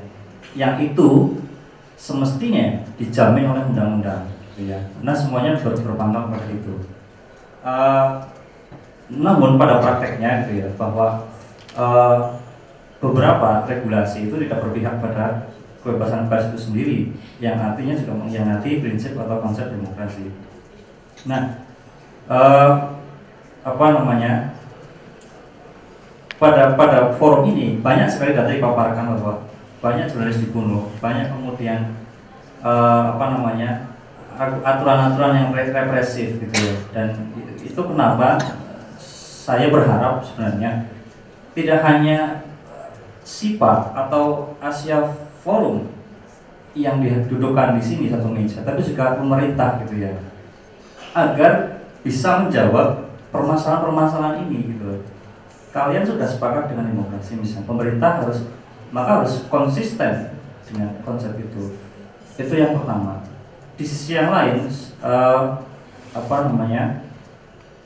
jurnalis bekerja untuk melayani publik gitu ya, melayani informasi untuk publik. Yang artinya ketika ada represi, ada tekanan terhadap pers, sesungguhnya yang paling berkepentingan adalah publik juga gitu loh. Publik harus menjadi pendukung utama pers ketika dia ditekan gitu. Karena kita punya tanggung jawab sosial, kita bekerja untuk publik juga. Tapi pada kenyataannya di Indonesia tak banyak gitu ya, people power sesungguhnya ya salah satunya harus membela kebebasan pers itu sendiri. Tapi pada kenyataannya tidak. Nah, ini menurutku harus menjadi renungan kita sendiri. Kenapa kemudian pers tidak kemudian menjadi menjadi sesuatu yang penting bagi publik untuk diperjuangkan gitu loh. Apa yang terjadi gitu? Apakah pers kemudian sudah tidak cukup amanah mengemban kepercayaan publik ini, atau ada permasalahan lain gitu loh? Kalau memang betul-betul pers selama ini kemudian berada di pihak rakyat, kepentingan membela kepentingan rakyat dan sebagainya, logikanya kan tentu kita harusnya dibela ketika ada permasalahan. Nah, ini menjadi renungan kita sendiri di hari kebebasan pers ini. Thank you. Ya, jadi siapa namanya, dari mana? Oh, my name is Afgan from Purwokerto. Aji Purwokerto. Thank you. Saya hanya mungkin menambahkan sisi lain dari soal kebebasan berekspresi dan kata-kata kekerasan terhadap jurnalis. Tadi malam Aji di seluruh kota kumpul, kemudian juga turun membahas ini, dan kami juga meminta pada pengumuman hari siapa musuh pers bersama, dan kemudian pada hari kebebasan pers yang mungkin akan dirilis besok dari Aji, ini juga akan dimasukkan, yaitu kekerasan dalam bentuk lain. Ini soal APBD. Begitu banyak media lokal di daerah yang kemudian berebut itu dan kemudian tidak mempunyai pagar api yang jelas. Kami di Gorontalo juga cukup gencar menyuarakan itu, mengkritisi langsung bahwa ada koran yang hanya ada 2 koran di Gorontalo dan mereka rata-rata memasang advertorial, tapi tidak ditulis advertorial, dianggap sebagai berita, dan itu sangat masif sekali, Mereka bisa bertahan hidup dengan itu. Ketika di Jakarta atau di kota-kota besar lainnya masif ada isu konvergensi, orang akan mati dan lain sebagainya, sebagian besar daerah di wilayah Indonesia Tengah dan Timur saya kira sedang happy-happy-nya dengan newspaper karena ada uangnya oleh APBD. Dan ada hal yang miris, misalnya di Gorontalo beberapa tahun lalu, kasus yang sempat coba kita advokasi adalah ketika seorang reporter melaporkan kasus korupsi di lingkungan pemerintah kota waktu itu, wali kotanya marah karena merasa sudah membayar halaman khusus untuk kota. Kemudian pemimpin redaksinya membawa reporternya ke wali kota di hadapan polisi dan di BAP. Itu terjadi. Dan banyak hal lain. Ada yang mau diancam dibunuh. Hanya gara-gara itu mereka menulis di halaman yang sebenarnya itu bukan karya jurnalistik, tapi mungkin ya karena tidak tahan dan lain sebagainya mereka menulis itu. Dan caranya mereka supaya meloloskan berita itu, mereka harus sembunyi-sembunyi menunggu jam-jam terakhir editor pulang, kemudian mereka menyetor kepada layover. Belakangan reporternya tidak mau diadvokasi dengan alasan masih ingin bekerja di media seperti ini. Jadi saya pikir ini banyak terjadi. Di Papua juga saya pikir media cetak masih jaya. Di tempat-tempat lain di Indonesia Timur juga masih jaya dengan adanya modus seperti itu. Jadi saya pikir momen ini juga bisa disisihkan untuk menyuarakan hal itu, mendesak pemerintah untuk setidaknya melarang. Selama ini saya kira baru Semarang ya waktu itu ya yang sempat haji kemudian berhasil menegur, kemudian gubernurnya tidak lagi memberikan APBD kepada media. Terima kasih. Ya, satu lagi masih ada mau bertanya.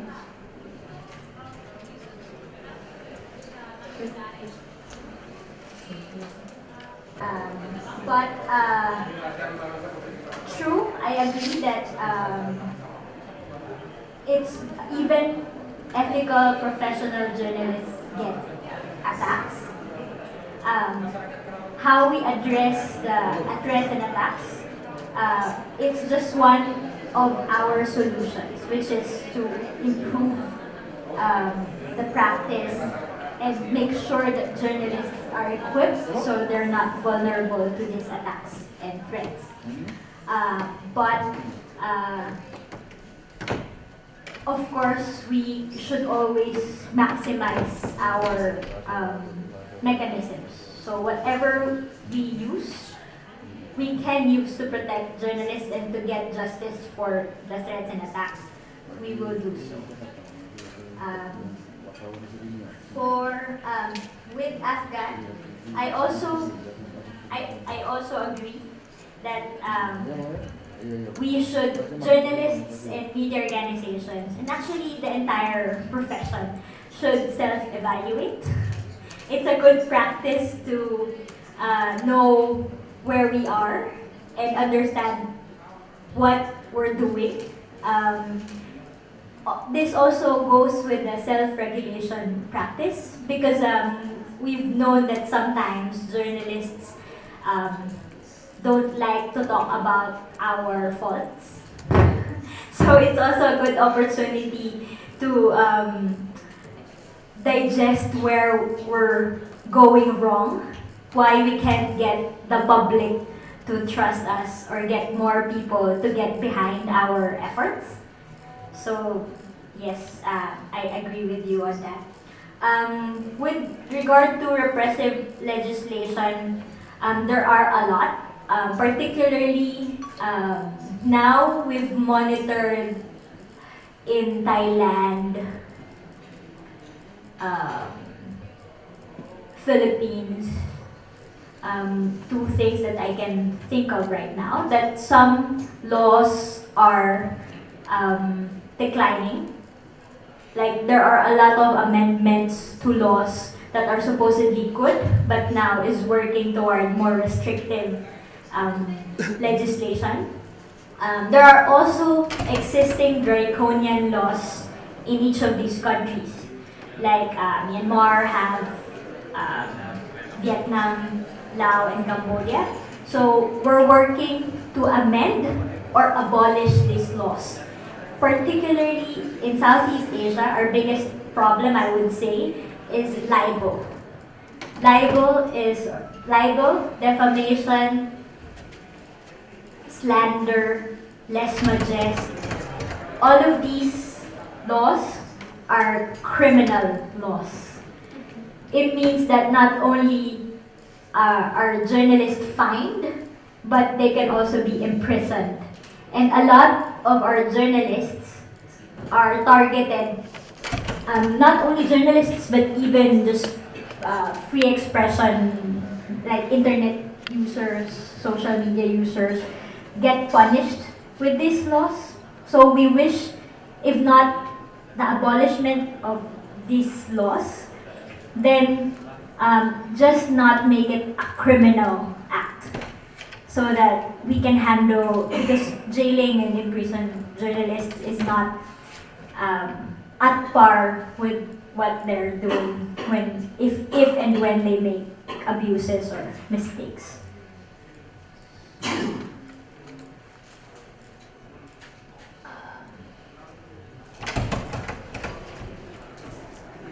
For the AGI release, we'll wait for the report. But in any case, I would suggest that even if you report to AGI, you can also send your reports to SIPA directly. So any incident that you encounter that threatens or attacks journalists, it will be good to have those on file. So you can send it directly to me. So my contact details I will give to Casti. So if in case you need to contact me, you can provide us the case profiles. And SIPA gives a small honorarium. This is just a small honorarium for reports. So if you have reports and you're interested to put that out, and you can't do it on your media organizations because your media organizations are compromised, SIPA can publish it for you. So if you can send it, then we can host those issues. Thank you. Masih ada mau bertanya? Oke, silakan. Teman-teman, kita tadi mulai lebih awal ya. Masih ada yang mau bertanya? Saya kasih kesempatan kalau masih ada ya. Please, if you want to ask, yeah. I'm just a student at university in America, and I just have a question. So we're at May Day at the rally, and you know the May Day rally that happened yesterday. Yeah, and we were just shooting pictures. We're interviewing the people there. We're students. We're just students, and just trying to find out about what their concerns were, and just hear their stories. And I know we're not aware of all the laws of Indonesia. We're very new to this country, and so we go there, and then we were shooting pictures, interviewing, and then when we were going back, these policemen, this guy comes up with a badge, and surrounded by a bunch of other guys who are not in uniform, and they asked for our passport. And I know it's your law that we always have to carry a passport, but we didn't know, and we weren't carrying our passport. But yeah, they were following us, and then they grabbed my friend. They were, and then they asked for our number and our names, and they even followed us back to the hotel, and they even called the hotel. try to get they're trying to get us to talk to them, and they try to make us delete everything. I was just wondering, for like the journalists here, I was just wondering what you think about that, or what's the input? Just students who just want to film and talk to people, not acting as journalists, and how, I know maybe I broke a few laws, and I wasn't really, innocent, but I'm just interested what you think. Actually, I don't know if you have broken any law. That's one of the tips we always say when journalists cover. Know your rights, guys. you have to be equipped. You don't just go out and make yourself vulnerable. That's why we do the trainings and safety trainings. That's why we have these things. Make sure that when you go out there, you're ready, because it's not a safe world out there. And number two, I'd like you to report that to the organizers, please, because that's a very particularly disturbing issue. So you should raise that concern to the organizers, UNESCO and AGI. That's the second thing. One, know your rights. Two, report whenever these things happen to you.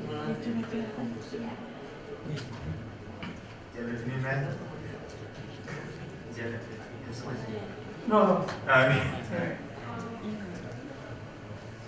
I'm Anita. Also, we have several freelance journalists went out there to check the big rally against the Jakarta governor.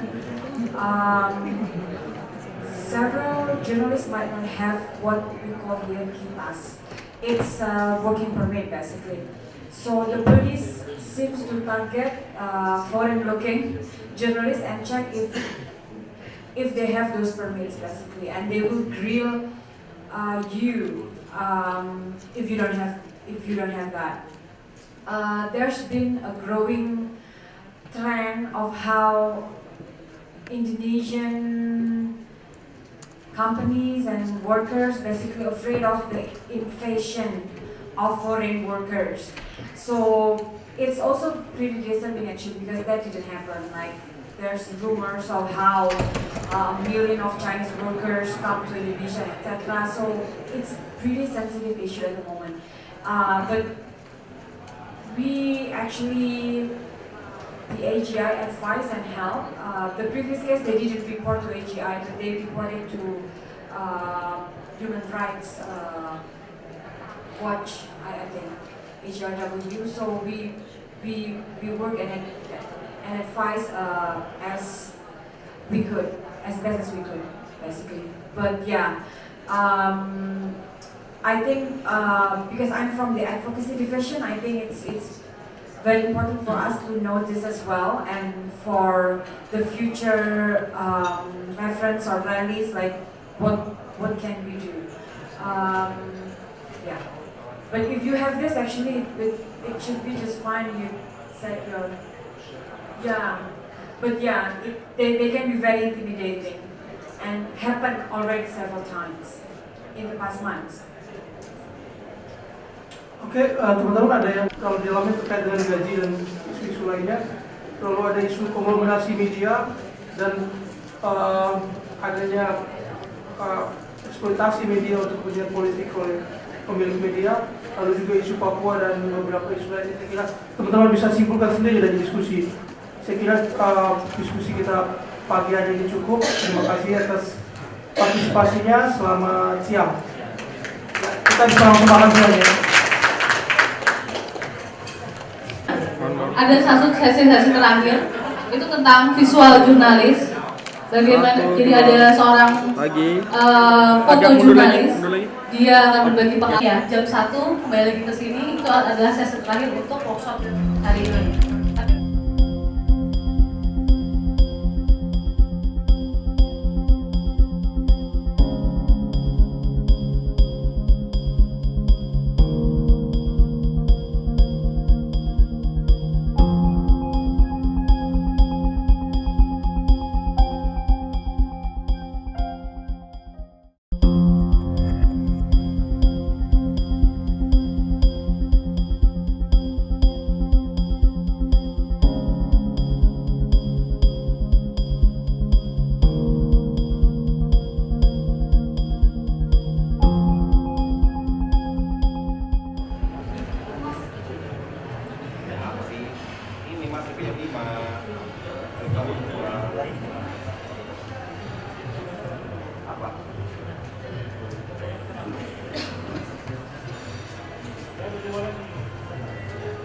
Bersama kita hadir Pak Christoph, jurnalis dari Prancis yang akan bercerita soal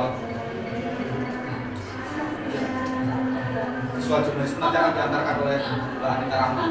Kita akan belajar selama 2 jam bersama Christoph cerita, dan saya berharap lebih banyak bertanya nanti. Silakan. Yang disebutkan Mas Hasim tadi di depan kita semua, yang siap memberikan presentasi adalah Christoph Lovinly, fotografer plus jurnalis yang sudah senior ya, karena sudah menjadi jurnalis dan fotografer sejak tahun 1983, utamanya di Asia Tenggara. Pak Christoph ini aktif dan memberikan training juga kepada banyak wartawan di Asia Tenggara.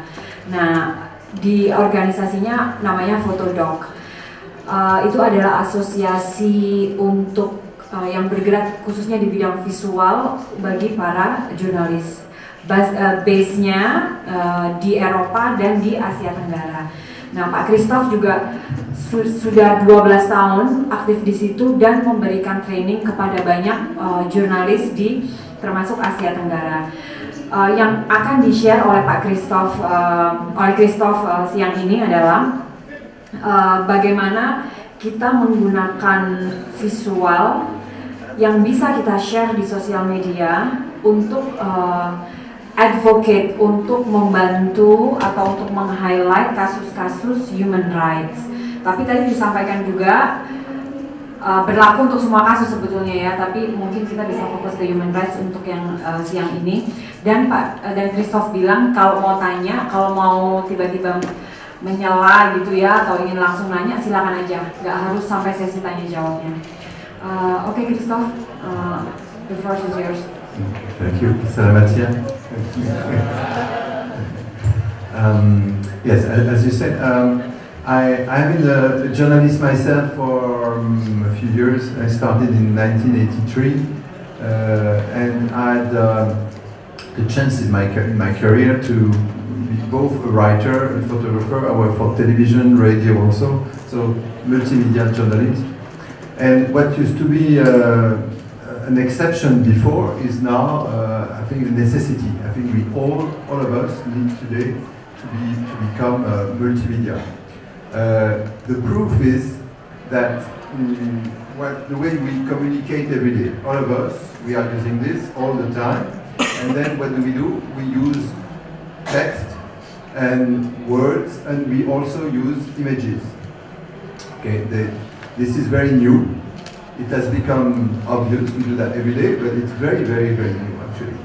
And the problem is that all of us, we spend at least 10 years at school to learn how to write properly. Then some of us, like us journalists, we write, we're supposed to write things meaningful, but we do not receive any education to how to write with images. The result is that the way people communicate with images is very basic. It's like baby talk, you know, baby, they don't know what to do, they speak like get. Like when we make selfies or food photos, it's a bit like this.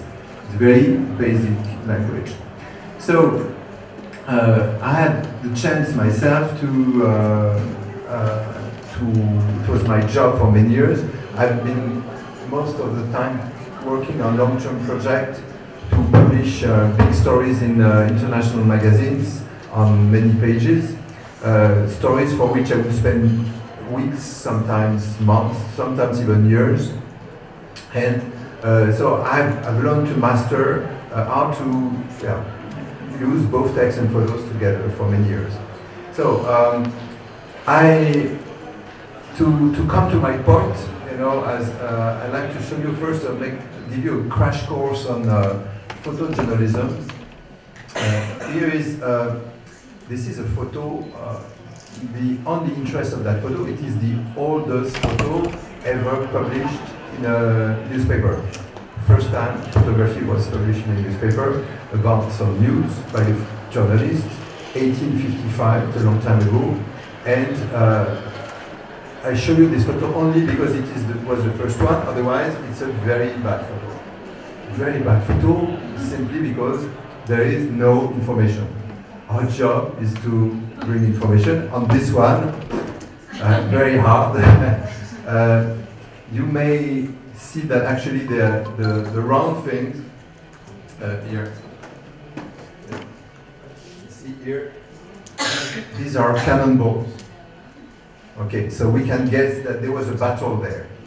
Otherwise, zero information. So it's a very bad photo made in Crimea. Crimea is in the center of Europe.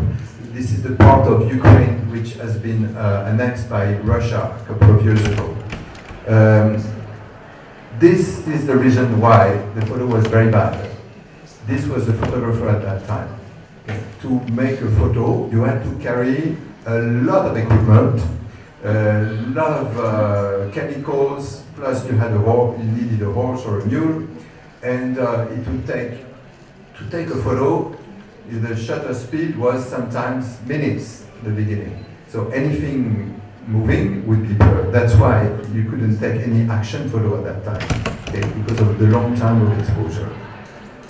And of course, once you make your photo, using the chemicals, etc., it's also a long process. It would take weeks to send to your newspaper, especially from Crimea to London. The guy was British, would take weeks. So imagine this is just to tell you the chance that we have today to use this thing without knowing any technique. We just press the button and we have a great photo, super easy. Okay, so no more technical problem. This one was taken a little bit later in China. This one is better. We can guess from the information that there was a battle there. We see the cannons, we see the dead soldiers. So still, it's a very bad photo for another reason. This here, we know that the photographer, his name is Felice Beato, he arranged everything to make it look good, to make people really understand. He arranged, he asked like a director to put everything on the right place for his needs. So this is obviously something that we can never do, you know, as photojournalists, we cannot touch reality. This photo here, about the same, a little bit later, this is the first time some photographers thought about doing a long-term work, not about news, not about an event, but about social problem. So here, this John Thompson is a Scottish photographer, started a long-time work about poverty in East London. First time. I guess you know this famous image. Yes? So what is it? The crisis in the US, yes. The depression, right? Yes. Can you take me about that? Ini Great Depression yang ekonomi krisis yang parah di Amerika. Yeah. So what is really interesting here is that this photographer, it's a lady, Dorothy Lange. Many photographers are winning. She was actually commissioned by the government to do these photos of the people suffering from the economical crisis. This may look a bit strange. You know, there are not many governments who are paying photographers to show what's wrong. Anybody has an idea why they did that? You know? It's because the government actually, there were hundreds of thousands of Americans who had lost their job, who had lost their house. They were on the road with nothing. So in 1932, a new president was elected, and his idea was to give jobs to the people. The government themselves, not the private sector, would give jobs. But for that, they needed money. And how do you get money when you're a government? You have to raise taxes. So to make people accept to raise the taxes, they ask these photographers to show the misery of the people, to touch people's art, so people will be conscious about the problem, and then they will accept to pay more taxes.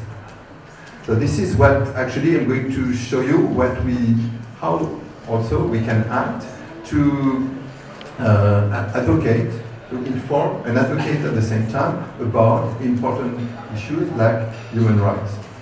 I'm showing you this because this was my camera for many years. This is also to show you how lucky you are, because this camera, which is a great camera, it's a Leica, but no automatic. You had to light meter to check the speed and the aperture. And one film is only 36 exposure, and the worst is that it's bloody expensive. When I was doing some stories, my budget for film was between $1,000 and $2,000 just to buy the film and process the film. So imagine, it's a big investment. Okay. True, I was able to sell my stories for a lot of money to big magazines. Still, to start with, you have to invest a lot of money. Today, you can do as many pictures as you want, that's free. That's another thing. Now, everybody can do easily and for no investment a lot of photos. That was me with my favorite camera in my younger days. Another user of Leica. Anybody knows who this is? You can maybe guess from the cigar. He is a famous photographer. He is the author of the most published photo in the world.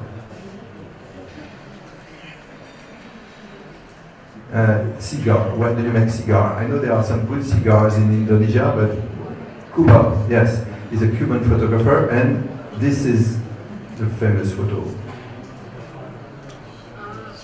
Che Guevara. Che Guevara, see? And so this is, you see, this is a contact sheet with David on the day where he took the famous photo in 1960. And you see, he took two photos, one horizontal and one vertical. This one is a little bit blurred. This one is really good. But this one, there is somebody above the shoulder. And at this time, there was no PS, no Photoshop. So he chose this one, okay? And he cropped like this. And then an artist made this, okay? Which you don't know, okay?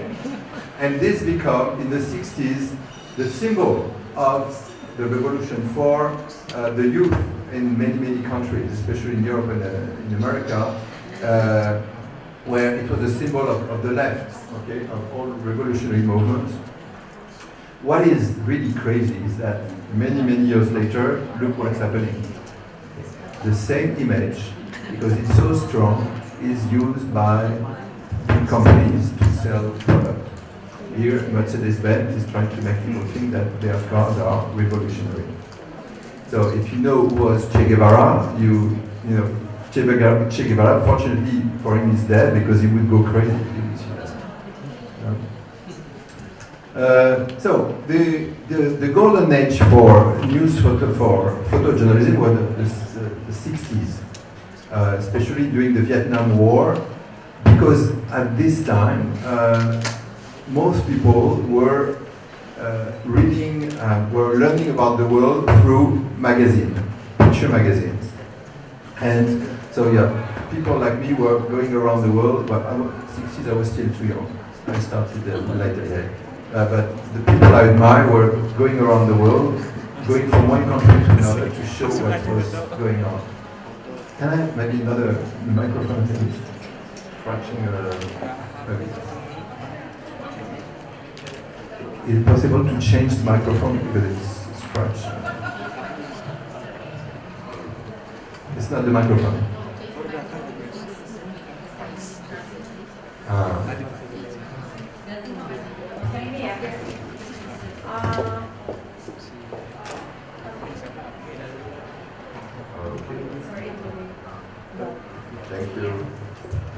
Thank Thank you so much.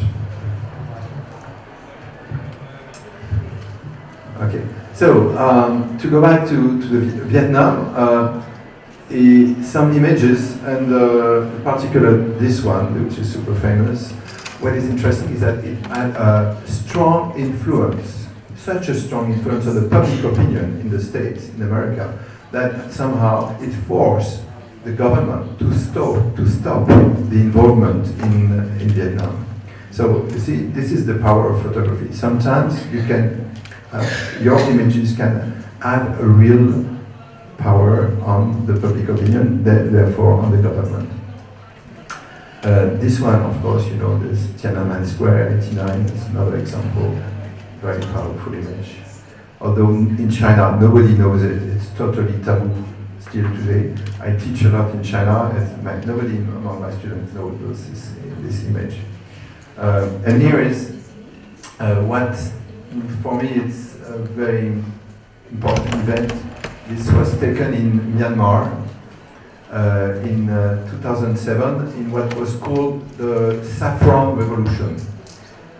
You know, Myanmar has been under a military dictatorship, very bad one, since 1962. And regularly there has been some huge demonstration. Every time, pom, pom, pom, pom. This was the last one in 2007, where the Buddhist monks, because it's a Buddhist country, they organized massive demonstrations. The people joined, and again the military shot. And here is actually it's a Japanese journalist who has just been shot, and he's been shot, and he's trying still to photograph or film what's going on. So what happened that year make me decide to do something in Myanmar. Why? Because most of the photos and the videos that we were able to see outside Myanmar were made not by professionals, but by citizen journalists. So, because there were no journalists in Myanmar, only there was one or two government newspapers, of course, saying what the government wants to say, but there was no free press at all. Foreign journalists, we were prohibited. When I was going there, I was going very discreetly as a tourist. So I thought that maybe I can help these very courageous people who are taking images at the risk of their life, because some of them were shot, some others went to jail. In Myanmar, there is a law that says only for the fact of owning a camera, you can go to jail up to 35 years. Okay? So in 2007, many of them were sent to jail, not for 35 years, but for 20 years. So I decided to help these people. They had the guts, they had the courage, I had the knowledge. So I started to, very discreetly, to organize some trainings for this new generation. And so far, I mean, it was, we started in 2008, now we are 9 years later, we've trained a complete new generation. We trained almost 700 people who are all working in the media and also are activists for human rights issues.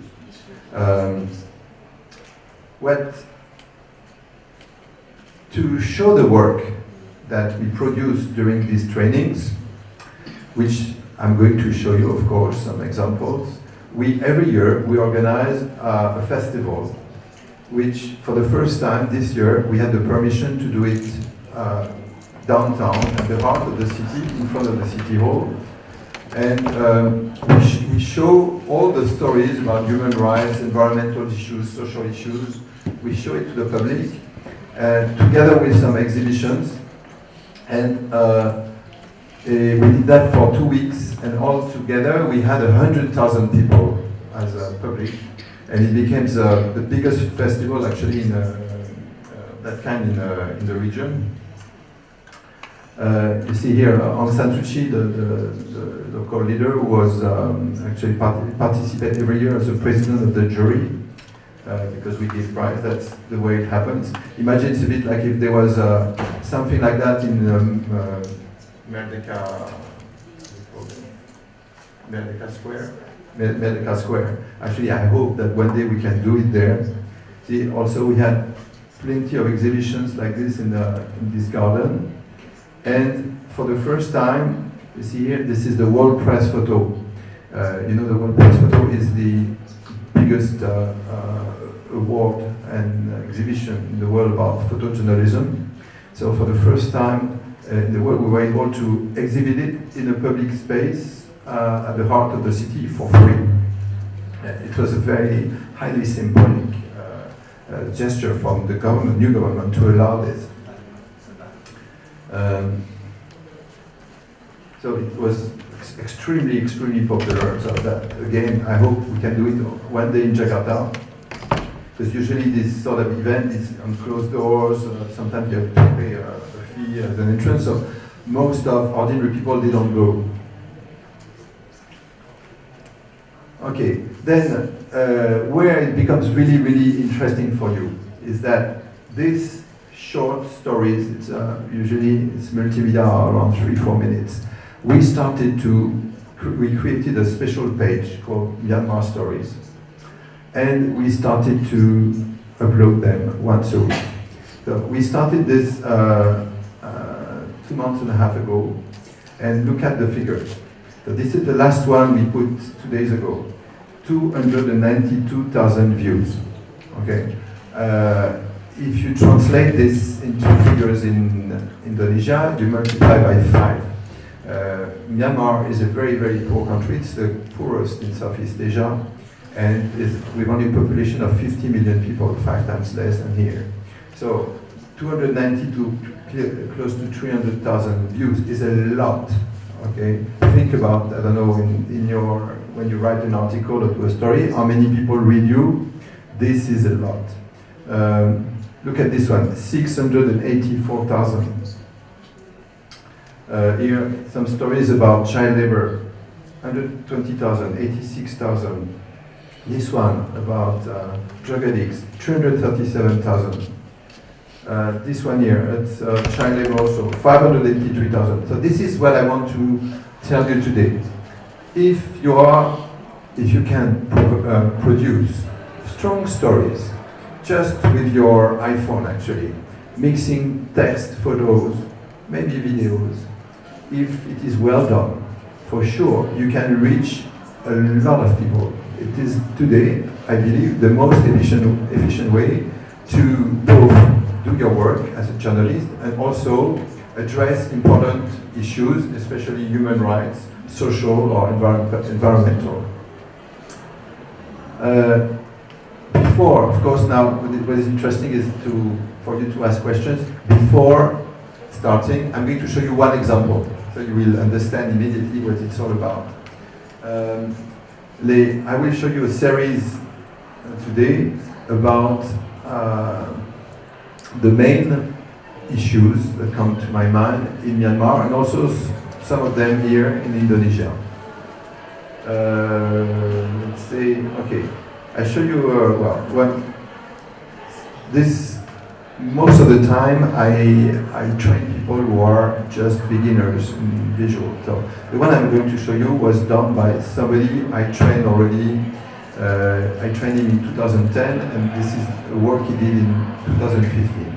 But I'm going to show you because it's a masterpiece. It's the best example I have to show you how to mix text, photos, and videos about a very strong issue. This is about the Rohingya. I guess you heard about the Rohingya. This is a Muslim minority living in Myanmar, at the border of Bangladesh. And a lot of things are being written about Rohingya, and I can tell you, I know a bit the problem, 90% is wrong. Okay? Very few people are going deep enough to make you understand what is really the issue. So this one here is a masterpiece because we will understand who are these people by, you will see, getting very close to them and about the issue they have to face. Is it possible to close the light? Maybe we will have a better quality.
I don't know if you can try to translate the text.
This is a really fantastic quality work by Minzaya, who I trained in 2010, then he joined Reuters, and now is doing only his own project.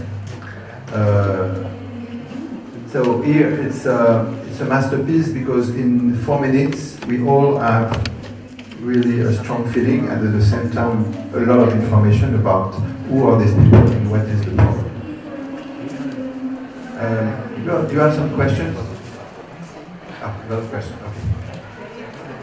Lihat ada beberapa foto yang dikategorikan foto terbaik, dijadikan foto abadi, dan saya melihat ada beberapa foto. Saya ingin konfirmasi apakah foto ini semuanya dari karya jurnalistik, dan karena ada satu foto yang tadi tidak salah ada bujil, ya, yang perempuan itu. Apakah dilihat dari segi apa sehingga dijadikan foto terbaik? Karena setahu saya kalau karya jurnalistik seperti ini dijadikan momen abadi, karena itu bujil. Jadi apakah layak dipublikasikan seperti itu dan dijadikan foto terbaik? Yang bugil itu yang tadi ada perempuan, ya, anak kecil itu. Iya. Iya. Okay. Okay, that war, and this little girl is running on the road because a village has been bombed with napalm bomb, you know, this bomb that creates a lot of, that burns everything, and all her back is being burned, and she's running, she doesn't know where she goes, and actually the story after that is that the photographer took care of her and saved her. I met this lady who's now an old lady like me in France, the photo festival. And this photo, once it was published in America, created such a shock for the American people.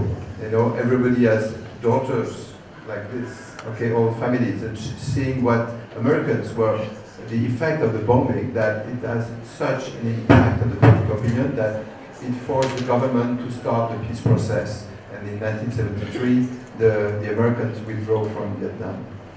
So this is a cult photos because of the impact that it had on the course of the war. What she's asking basically is it in what limits you can actually publish, because now there's a growing discussion that even if you want to take photos of children, you should ask permission first to the parents, etc. Okay, So this is war. Exactly, but yeah. It's a broad discussion. Okay, especially we are dealing in this topic of human rights. We are journalists. Somehow we are here to document what's happening, and then you have the people who suffer, and then you have the NGOs who are there to help the people. And I was discussing just a few minutes ago, actually, where sometimes some organizations have rules which are, I think, a bit too much, because it's so much that then they don't do anything anymore. Okay, so we need also a bit of common sense. When there's a situation like this, when it's war, okay, when the little girl is going to die, you think we have time to ask for permission and the written consent? Let's keep a bit of common sense, okay? Our job is we are into the action. We need to report what's going on, okay? This photo created a lot of discussion recently because a journalist in Sweden, I think, put it on his Facebook page. And I tell you, in the journalist community in Europe, everybody knows this photo. It's super famous. And then somebody in Facebook who didn't know the photo just censored it because of nudity of a child, etc. That was plain stupid by somebody totally ignorant. Okay. So I think we need to show a lot of respect, but we also need some common sense. And if the purpose is the right one, I think this is no problem. Terima kasih. Saya Agam dari Makassar. Yang saya mau tanyakan adalah di daerah kami di Sulawesi Selatan ini dalam beberapa bulan terakhir itu sudah terjadi atau bahkan akan terjadi pelanggaran HAM yang sangat besar, yang sangat hebat. Ada 2 tempat di sana yang sedang diadvokasi atau sedang diliput oleh teman-teman jurnalis di Makassar dan di daerah Seko. Seko itu di sebuah kabupaten dari kota Makassar itu kira-kira jaraknya 200 km. Yang saya mau tanyakan di sini, dan ini pelanggaran HAM-nya ini diduga pelanggaran HAM-nya ini adalah perampasan tanah oleh penguasa atau pengambil kebijakan di sana yang berkolaborasi dengan aparat keamanan dan kepolisian. Nah, yang saya mau tanyakan di sini posisi kita sebagai jurnalis. Pertama, bolehkah kami mengadvokasinya bergabung dengan gerakan LSM-LSM yang ada di sana? Yang kedua, kalau memang kami memisahkan diri sebagai kita sebagai mengindependensikan diri kita di luar dari LSM dan pihak yang mau merampas tanah ini dengan peliputan yang berimbang, seringkali kami mendapat intimidasi justru dari kedua belah pihak. Justru yang terjadi seperti itu. Jadi saat dia mencurigai kita di posisi pihak pengambil kebijakan dan pemerintah, dan di sisi lain dari pihak aparat ini ataupun TNI ini atau pengambil kebijakan kita berpihak ke LSM ini. Nah, kira-kira harus seperti apa gitu langkah konkretnya? Terima kasih. I as a journalist, I have only one mission: to tell the public about what's going on, and I don't side on one or the other side. What I love is to report the reality. Okay? And when in the story that I just show you, this is the problem. This is a very hot issue in Myanmar, and most journalists, either if they are Muslim, they will side on the Rohingya 100%, and if they are Buddhist, they will side on the other side. We are not Buddhist or Muslim. We are journalists. We just report the reality.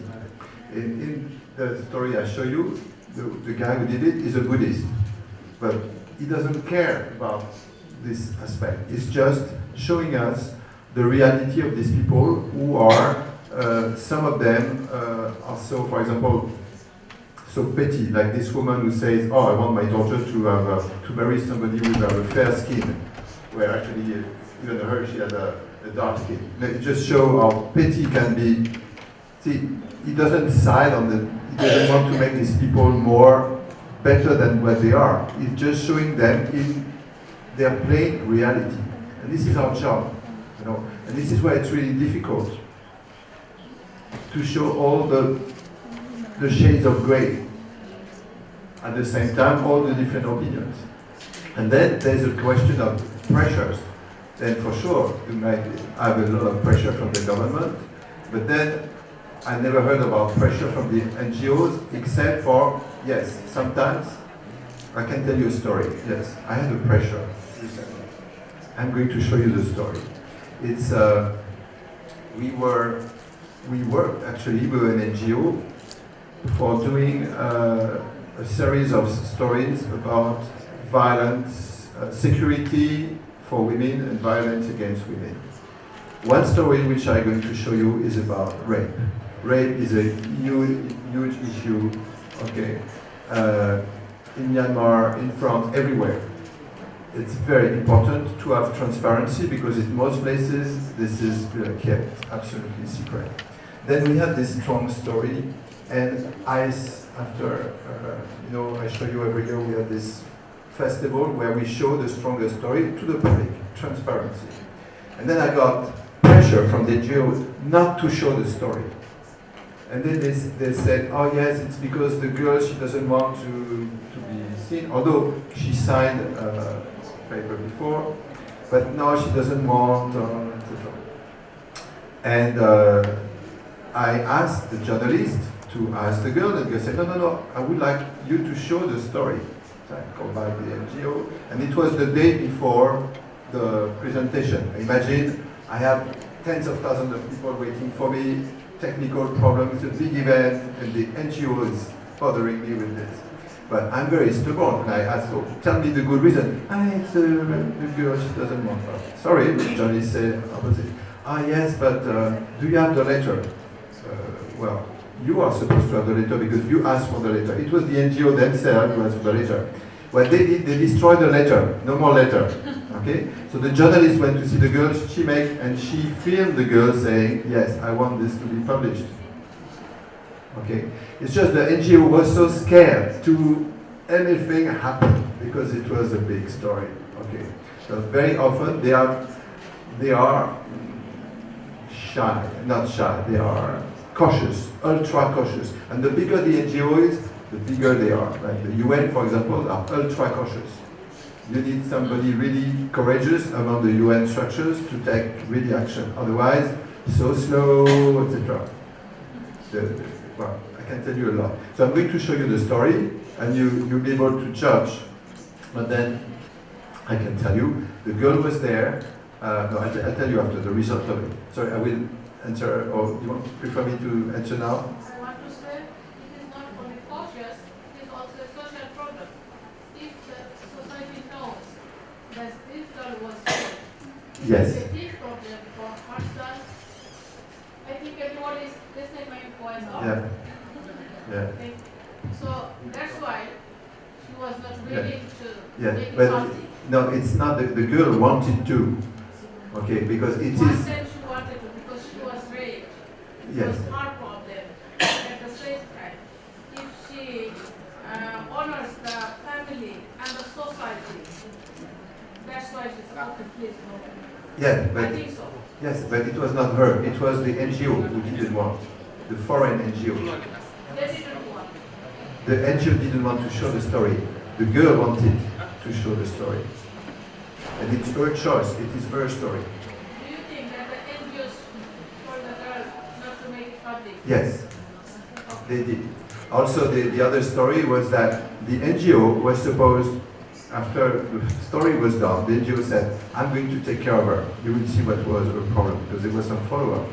And they did not. Okay, so we were telling them also, oh, you said you were going to say, we want to end up the story by saying what you did, because there is a case here to solve. And they didn't do anything, just because bureaucracy and so on. So they were like trapped. The day after was going to be shown to the whole everybody. Even Aung San Suu Kyi was going to be there, and that's why they didn't want to show it, because he didn't act. Okay, so I'm going to show you the story. Baik bang, depan aja bang merokok. Hah? Masalah?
Maybe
your guys actually. Để anh luôn về thả kia mà thôi.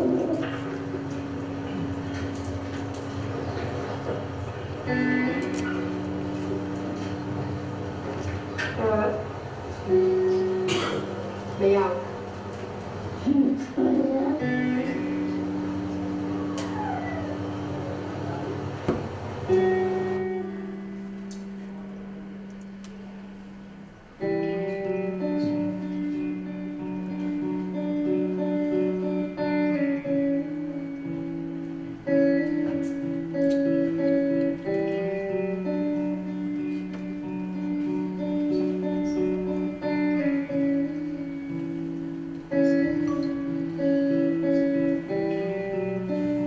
Tôi nghe ra được cái chưa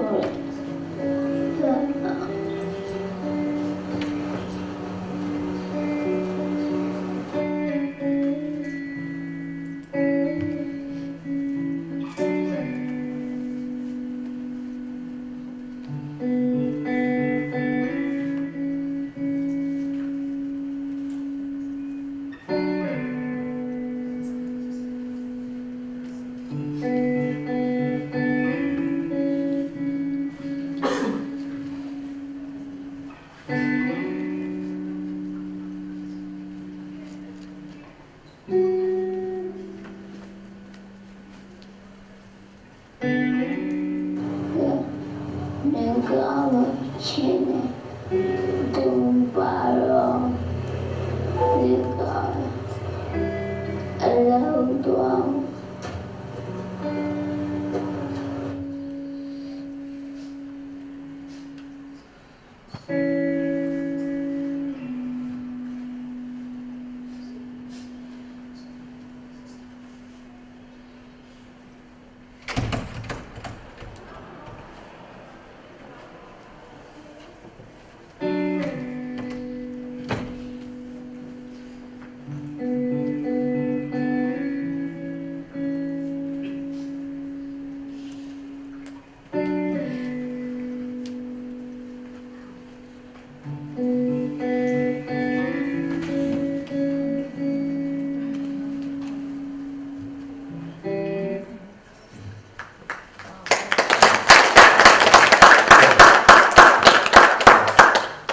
So the result is that thanks to the fact that we show this story in public, the NGO acted is now helping, giving a shelter to the girl and also paying for the medical costs for the re-education.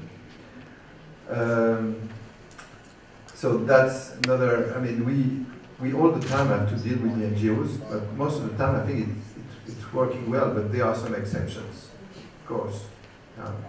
So it's on one case-to-case basis, I guess.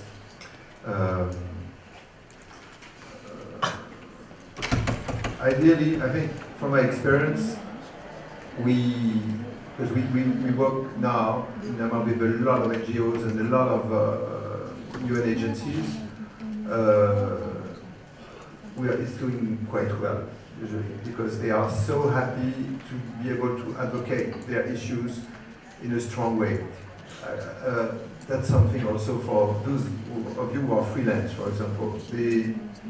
They have huge budgets for communication in those NGOs and those UN agencies, and they spend a lot of money for very little results most of the time. By doing things like that, suddenly they reach a lot, and their advocacy becomes very, very efficient.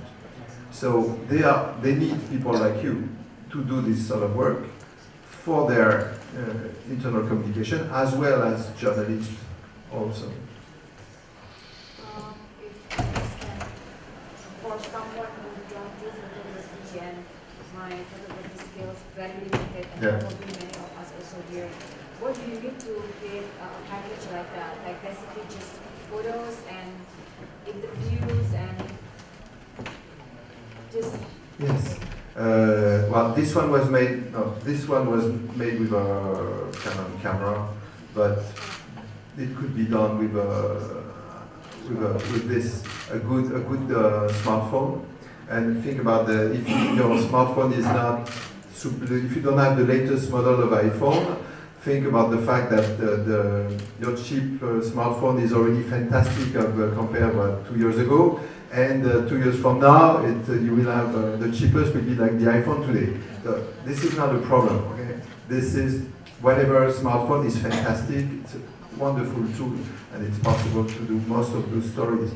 I'm going to show you another one which was done. This one with a basic smartphone about another issue. It's about unless we have another question about this. Yes. Okay. Okay. Pertama, dari tahun 1960-an Bapak sudah merintis kerja sebagai fotografer, dan dari gambar-gambar tadi cukup ekstrim Bapak terjadi. Not the 60s, not so. 80-an ya. Ya. Jadi saya tidak terlalu serius lihat tahunnya. Yang pastinya di dalam foto-foto itu Bapak terlibat pengambilan gambar itu terlalu dekat, dan situasi yang tadi digambarkan cukup memanas, pastinya kondisi pada saat teknik pengambilan gambar tadi. Nah, pertanyaan saya, apa yang membuat Bapak sampai hari ini bisa selamat dari setiap pertempuran dan peliputan yang Bapak lakukan? Itu yang pertama, Pak. Yang kedua, bagaimana Bapak melihat kasus kekerasan yang terjadi di Papua? Di sana bahkan 3 hari kemarin itu ada jurnalis yang dihukum. Apakah itu karena kebodohan wartawan? Ya, sampai sekarang kok masih ada saja yang dipukul, dianiaya, dan bahkan diancam, diintimidasi. Tapi bahkan kita mungkin di semua kalangan yang hadir hari ini tidak tahu apa yang mereka buat di Papua, bukan hanya jurnalisnya. Karya-karya mereka pun mungkin tidak ada yang bisa lihat hari ini di sini. Mungkin itu pertanyaan kedua saya, dan sedikit ingin saya gambarkan. Di Ambon sendiri tidak ada lagi konflik horizontal maupun konflik antar itu, dan situasinya sudah sangat kondusif. Namun perkembangan akhir-akhir ini ada konflik etnis yang itu bisa saja terjadi kapan saja, tergantung dari emosi masyarakat satu etnik dengan etnik yang lain, bukan lagi soal agama. Persoalannya banyak wartawan lokal di sana yang juga asli etnik-etnik yang ada di sana. Mereka menggunakan ID card. Di dalam ID card mereka itu ada nama dan juga marga. Marga itu menunjukkan etniknya dari mana. Nah, beberapa teman yang meliput biasanya sering ketika berhadapan atau mengambil gambar dengan massa, mengambil gambar massa yang sedang dengan tombak, parang, masa biasanya menatap ID card yang ada tulis marga mereka yang bisa saja itu mengancam juga posisi mereka. Sementara kalau mereka tidak hadir dan mengambil gambar dalam posisi yang baik, mereka juga tidak akan mendapatkan hasil yang baik untuk dipublikasikan kepada publik. Mungkin itu terakhir saya. Terima kasih.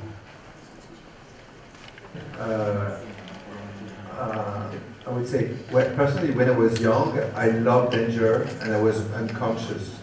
I would never do again most of the things that I did when I was young because I was just excited and stupid. That I enjoyed it.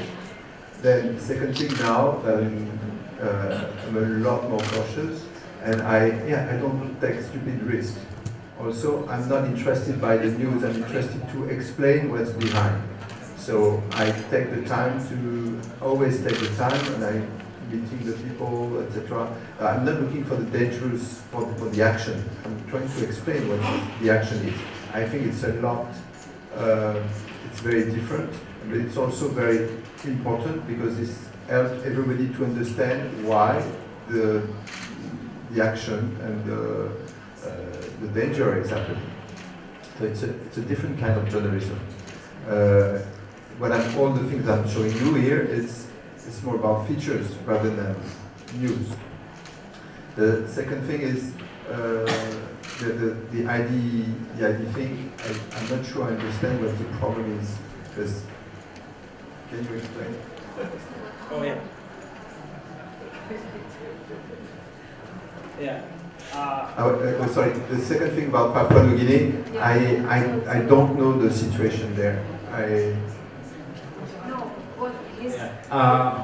Maksud saya, kita wartawan kan, jurnalis, orang tahu kita jurnalis, dan ketika kita mengambil gambar dan kita ingin mengambil angle yang baik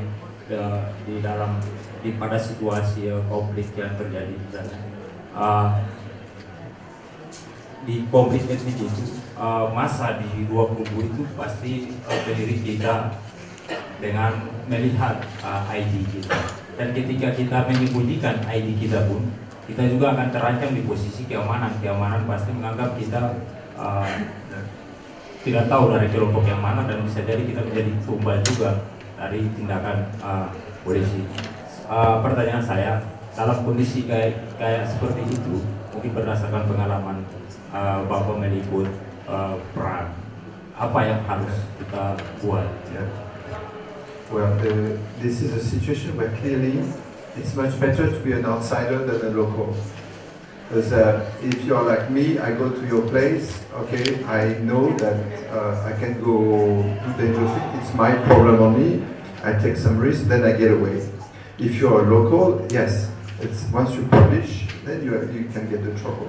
So in that kind of circumstance, I think it's better to have the news coverage by outsiders.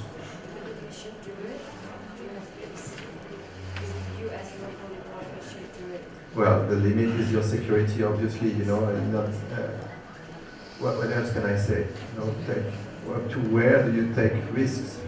Okay? I know many people who died, so don't do anything stupid.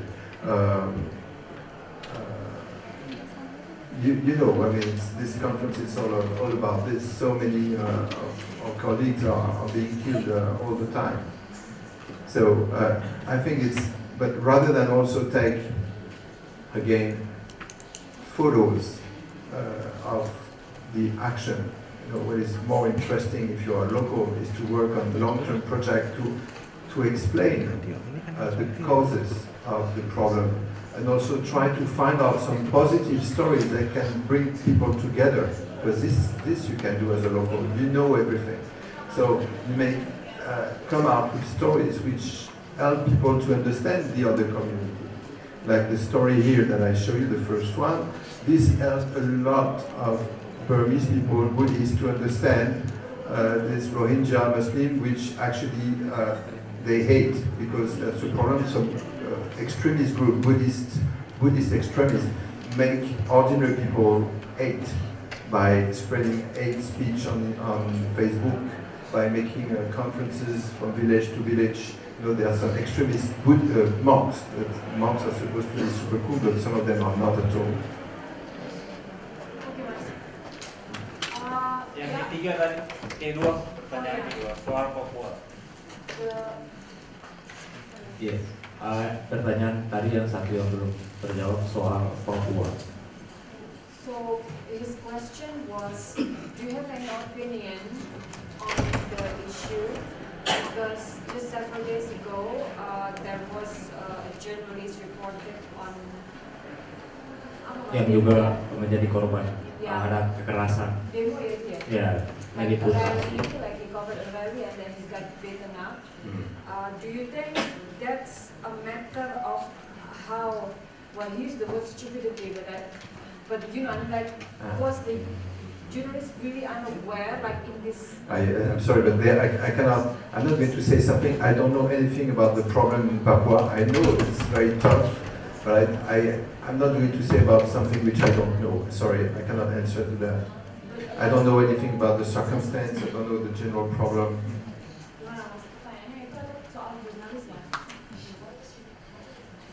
Pertanyaannya soal Papuanya atau lebih jurnalisnya? Soal lebih mananya?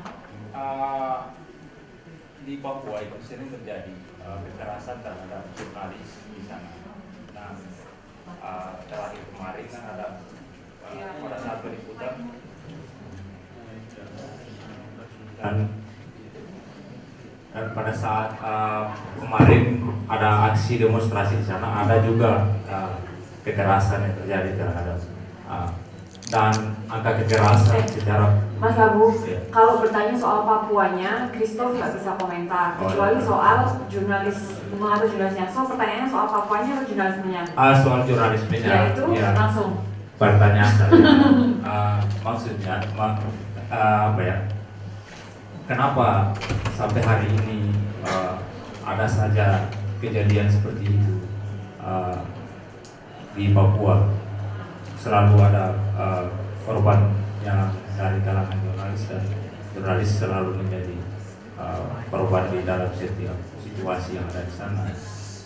Berdasarkan pengalaman Bapak yang tadi mungkin Bapak bisa berbagi di dalam ruangan ini, meliputi daerah seperti Papua itu harus seperti apa gitu misalnya. Di sana kan ada konflik politik, ada HAM, ada dan lain-lain. Mungkin Bapak juga kan dalam kurun waktu yang cukup lama ini pasti ada pengalaman di dalam bukan hanya meliputi isu-isu soal kekerasan etnik, suku dan lain-lain, tapi juga mungkin soal konflik politik, isu-isu yang lain itu.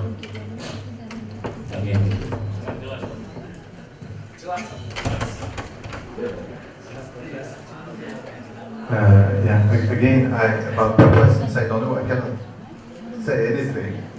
Okay. In general, probably. In general, what is actually wrong? Is it the journalists who are still careless, or it's basically just a problem that will always be there? No, because look, you're talking about Papua, which is not true in other places in Indonesia. So there's, I guess, a local problem. It's especially dangerous. There are places which are especially dangerous. So obviously you have to be especially careful and find ways to either to bring people from outside to cover these things. We can then leave, publish, and no repercussion, or do stories closer to the people. There are many cases where when you are local, I would say, it's so incredibly difficult not to become part of one side or the other. When it's, especially, I don't know, when really, again, I can talk about the Rohingya place. It's so hard, impossible to talk to people. They will not listen. Just like in Palestine, between Palestine and Israel, when you go there, 95% of people, they would not be able to, there's no debate possible. It's so hot, people go crazy immediately. So if it is to that point, what can you say? Just try to maybe make stories about one side, which shows positive, their positive sides. And then that will help to create a bridge by understanding each other. But always, I think that transparency is the best way.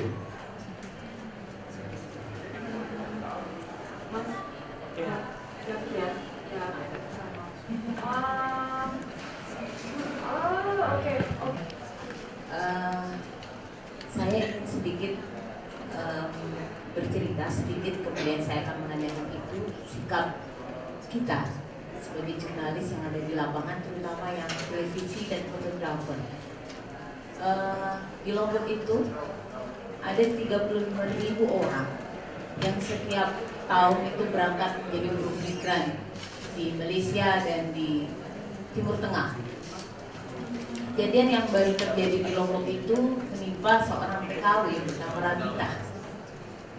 Rabita ini awalnya diduga kehilangan ginjalnya. Dia mengetahui kehilangan ginjal karena ada pernyataan dari seorang dokter di Rumah Sakit Provinsi Nusa Tenggara Barat, Rumah Sakit Pusat di situ. Kemudian setelah pulang ke kampungnya, dia bercerita ke keluarganya bahwa dia dinyatakan telah kehilangan ginjal. Informasi itu kemudian sampai ke pemerintah kabupaten dan dibuat laporan oleh pemerintah kabupaten bahwa ada TKW asal Lombok Utara yang kehilangan ginjal. Itu kemudian muncul di berita, tapi sangat kecil, slotnya sangat kecil dan tidak banyak yang membaca itu karena ada di pojok sebuah surat kabar. Kemudian kami bersama kawan NGO, saya bersama kawan NGO datang ke situ, ke rumahnya Rabita. Saya memilih bersama kawan NGO itu, kawan pemerhati buruh migran itu, agar kedatangan saya bukan hanya meliput ke situ, tetapi juga memberikan bantuan kepada TKW ini. Jadi saya mengambil gambarnya. Tapi sebelum saya melakukan itu, saya bertanya pada dia, apakah dia bersedia untuk diekspos, untuk diambil gambarnya, untuk menjadi berita saya. Dia dengan sadar mengatakan bahwa silahkan, tidak ada masalah. Saya tidak hanya sampai di situ, saya tanya lagi ke keluarganya. Karena menurut saya ketika ada terjadi sesuatu, saya akan bisa bertanggung jawab karena saya tidak hanya minta izin kepada yang bersangkutan. Dan saya minta izin kepada keluarganya dan saya minta izin juga kepada otoritas desa, kadus di situ dan kepala desa bahwa saya akan memberitakan ini, mengambil gambarnya Rabita. Kemudian naiklah di tempat saya bekerja, di TV tempat saya bekerja. Nah, kemudian itu menjadi masalah karena pihak rumah sakit membantah bahwa mereka tidak pernah mengatakan ginjal Rabita hilang. Ini persoalan. Saya tidak cerita lebih lanjut lagi bahwa ini sudah menjadi berita sampai hari ini, bahkan Rabita sudah operasi ke Sanua. What is the question? Dan maksud saya gitu, saya tidak akan menceritakan lebih dalam lagi. Pertanyaan saya, apakah yang saya lakukan itu juga pernah Anda lakukan? Jadi tidak hanya mendapatkan izin dari korban, dari seseorang yang ingin kita angkat menjadi sumber berita kita atau objek berita kita, tapi bertanya dulu kepada keluarganya, kemudian aparat setempat di kampung itu, di desa itu. Karena saya melihat tadi ada tayangan yang Anda edit itu tentang seorang korban perkosaan. Apakah dia, korban perkosaan itu, setelah benar-benar sadar bahwa memang dia setuju gambarnya dipublikasikan dan ditonton oleh kami saat ini di sini, bahkan mungkin di tempat lain, bagaimana pertanggungjawaban Anda dengan itu? Karena setahu saya korban perkosaan atau korban apapun, mereka mungkin tidak ingin diketahui banyak orang. Mungkin pertanyaan saya itu. Terima kasih.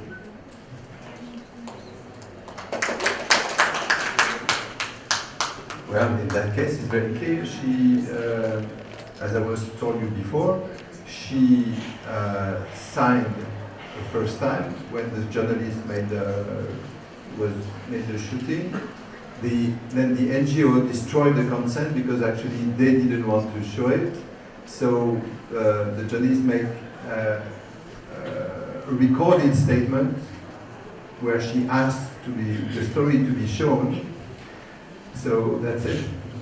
But we didn't ask for and the husband, he signed it. This is quite incredible. He signed the consent before, before he had to run away because he got scared to be arrested. But we never asked consent to the local authorities or to the head of the village, because then there is no end, okay? And the only person who has a consent to give is the person responsible or the parents if it's a minor. Then you may have the case where people sign and then they change their mind. This can happen. Then in that case, what can you do? You can just, if you put the story on the net, you take it out. If it's on TV, it's done already. If it's printed, it's done already. But anyway, that's life. Some people change their mind, but otherwise, we can never do anything. Already, the fact of asking people to sign consent, it's a very recent thing. In most of my career, we would never even think about it. We just use common sense of not endangering people after we publish something. But this thing of writing, of asking for consent, is something very, very recent, actually.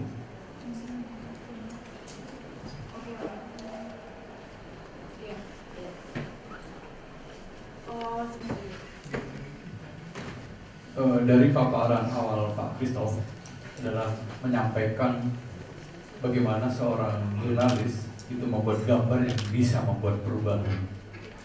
Kita melihat bagaimana foto di perang Vietnam itu akhirnya mengubah kebijakan pemerintah Amerika Serikat terkait perang di Vietnam.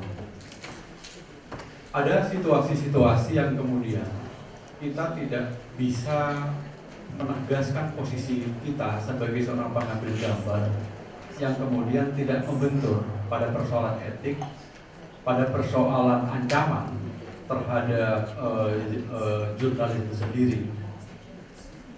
Tadi kawan Abu Haruku menyampaikan betapa riskannya mengambil gambar yang diharapkan membuat perubahan itu berhadapan dengan kultur di Maluku, marga yang Islam, marga yang Kristen, dan mereka saling berhadapan.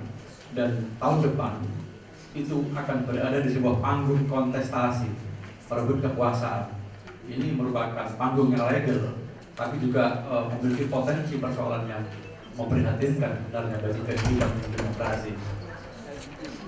Saya ingin bertanya kepada Pak Christoph, pendapat Anda bahwa jurnalisme itu ada nilai-nilai, ada value di situ, bahwa tugas utama seorang jurnalis itu adalah mengadvokasi kepentingan publik.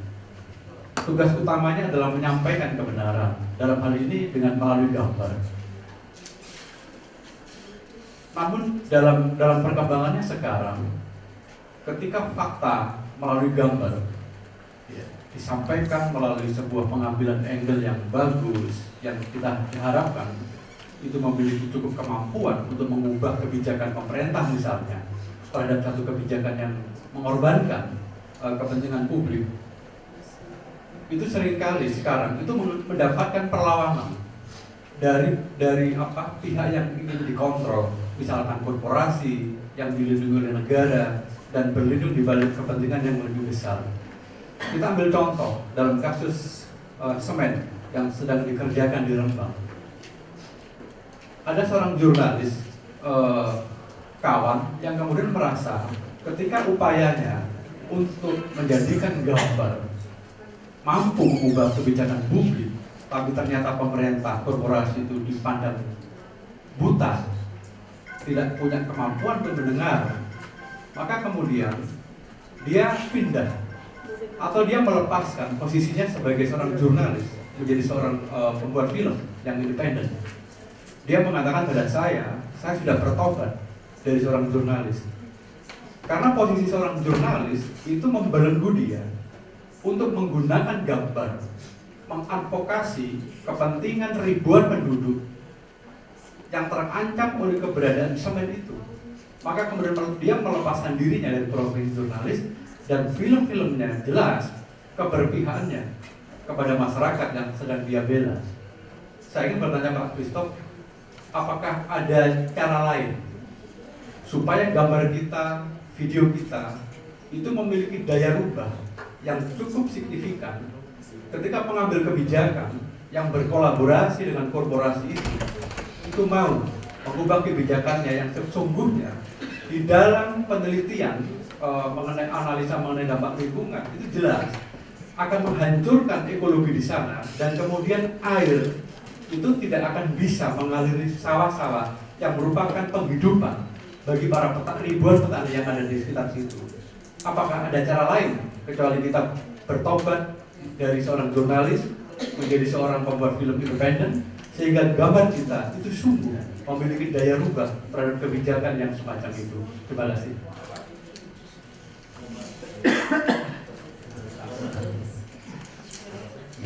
Okay.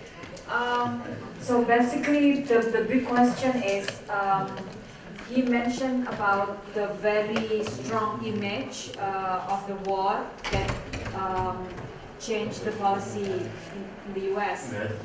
And here, he knows someone who left journalism, mainstream journalism, to become a filmmaker because he thinks that the journalist label on him to be proper both sides, etc. It's not enough to advocate, to bring about justice to the people. So he make films instead, and he feel free. His question: is there any other way to influence, to change the policies without taking a very extreme U-turn, from journalist to like completely not a journalist? Well, there's not much difference also being from journalist to documentary maker. It's a very, very thin line. But, okay? but you can choose your side clearly. Being a documentary maker. Yes, true. But the fact is, we have so many possibilities. This is what I like today. Thanks to internet and thanks to these things, everybody can produce, either being a journalist or being also a documentary maker, and you can do both. You can be a journalist in the morning and prepare a long-term project that you put on TV as a private person or on internet. I don't see any contradiction there. It's just the possibilities are huge and a lot easier than they used to be. The fact is, before, to be a journalist like me, you had to fight a lot to have access to a few big magazines or newspaper. Today, no need. Same thing if you want to be a documentary maker, to have access to a TV channel, super difficult before. Now, again, you put it on internet. So I don't see any problem. It's a lot easier before. You have all this spectrum of possibilities, and up to you to use the one you prefer. But if you still want to be a journalist, but do an extreme thing like showing side in a way. I know you cannot because you don't have religion, you don't have, like just what you said, being a journalist, like you put aside everything that define you, right? But he feels that he cannot advocate, like he cannot do big impact doing that. Write a book, write your blog, work on a documentary, which you sign, and what is important in all those matters is honesty.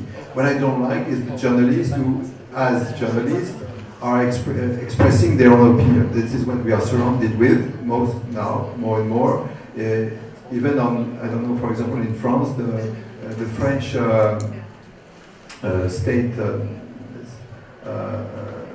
state-owned channel, extremely good politics, except that more and more we listen to the opinion of people. I don't want to listen to the opinion of those people, these journalists. I want news. But on the side, if the same people want to do a documentary and then sign their documentary and put it on the internet, or I can see it in a movie house, that's very clear. What is important is to be honest and be clear with what you do. In there, I'm acting as a journalist. There, I'm acting as a documentary maker. Here, I'm a movie maker. Here, I'm a writer, I write a book. The problem is those who are writing as journalists and who are not acting as journalists. That's possible, yeah. Like to. You can have a career. I know, like me, I do different things. Most of my friends, they have a job in an agency, and if they work at AFP, they are not going to do any documentary, but they can, on their free time, on the weekend, on their holidays, they are very free to make a documentary. Christophe, this is technical issues. Probably you can show us what kind of tools, cheap tools that you can use. Do you have a smartphone? Okay. But, can you show us what we can use? Okay. Okay. Yeah. Lihat dulu ya. I'll show you one more story made by a smartphone, and then I show you how it works after that. But of course.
For the shooting, that's easy.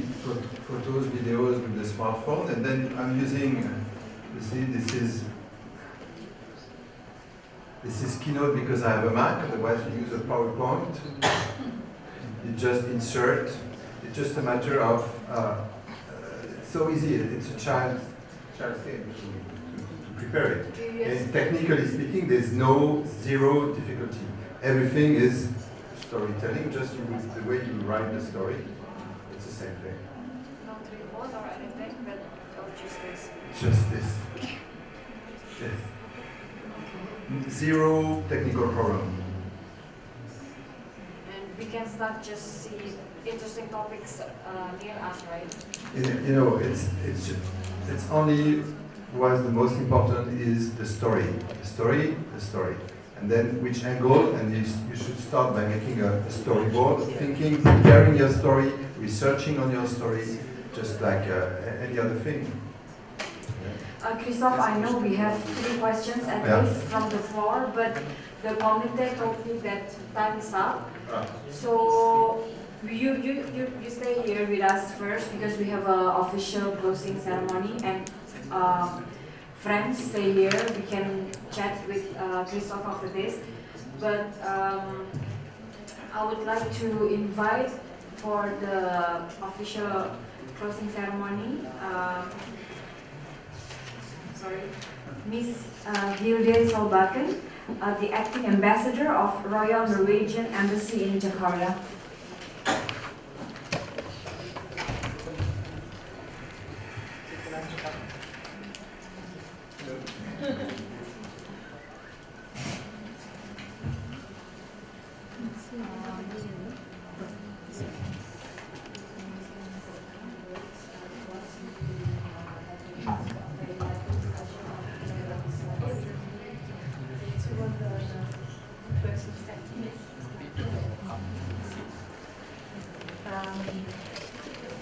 I wanted to first of all say that I'm really happy to be here and be able to join you at the end of this seminar.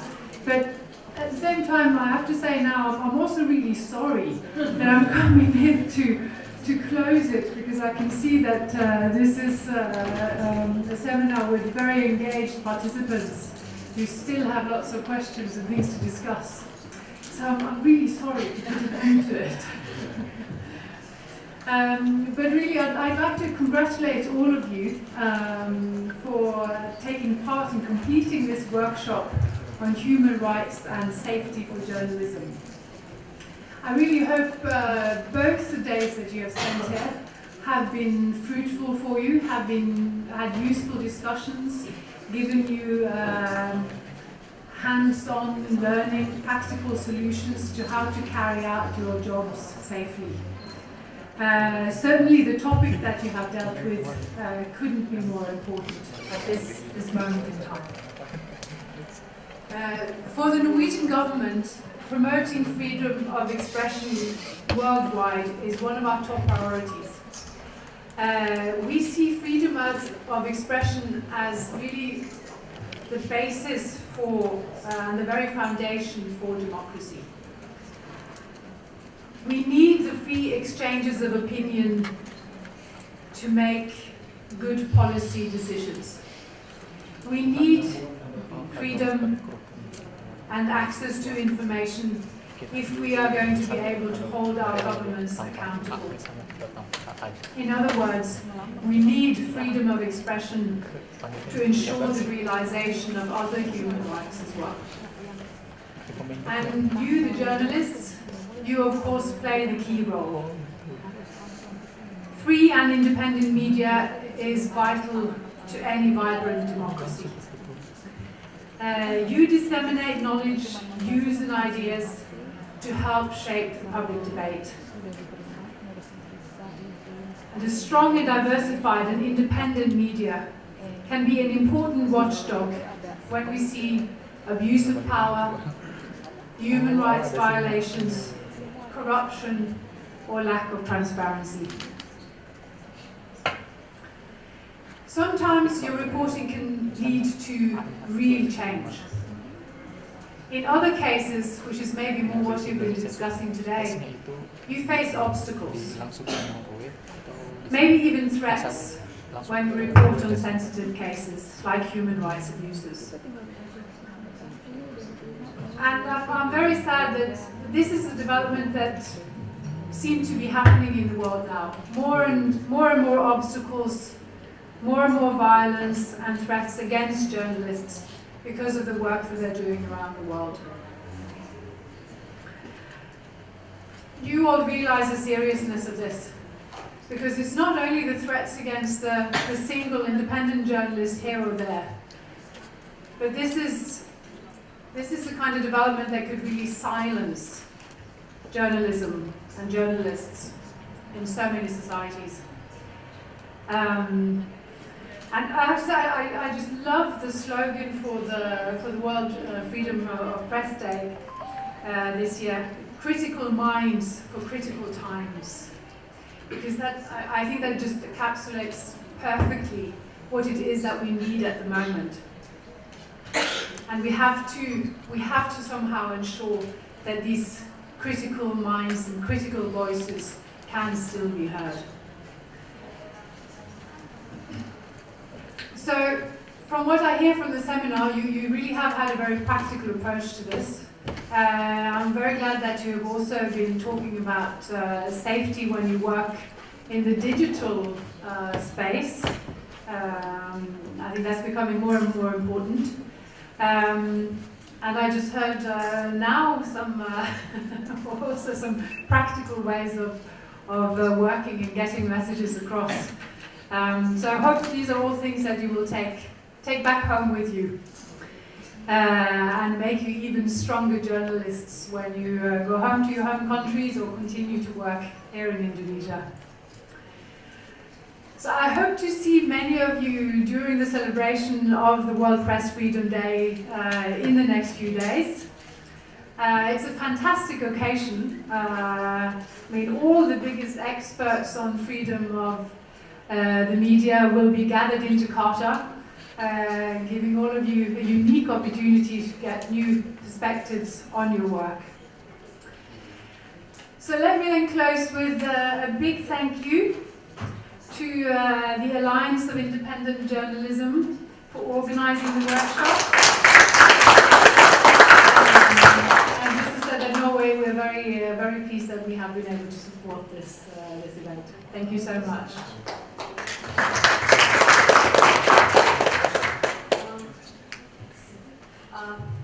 Thank you so much, and AGL also very grateful to have your full support. And how very rude I am, I haven't thanked you and just did the closing ceremony. But a big applause for for those who have questions, they can still come to you, right? After this. I can say just oh yeah. Yes, I just wrote there. You see, if you can look on Facebook. This is the example of, I told you, the media which we created simply on Facebook, and which is now reaching millions. So if you want to have the power, okay, which I described and I showed you the figures, to produce strong stories about human rights, this is the best way to take it as an example, okay? Because it's not only necessary to make the stories, then you have to make them known. This is very, very, very efficient. Then I hope that in the future we have a project, we started to talk about it, to make some special trainings how to make powerful photo stories. I hope we will manage to do it. We may actually discuss about it. The European Union is very much interested to start it. I hope in the future I may train trainers who then can go in all the parts of Indonesia and spread this knowledge, because it's so actually technically easy. It's just the essence of journalism, storytelling, but about very important issues. So this is introduction, and we Yes. look forward for something Yes. in the future. Yes. Like, and hopefully you will come to the branches of Yes. AGIA I am and sorry. across the Archipelago. Yes. Yeah. Hope to see you again there. Thank you for your attention. Thank you so much, friends and all participants. I think that's all for the training for today. And if you have questions, you can come forward to talk to Christoph. Otherwise, have a wonderful evening. Thank you.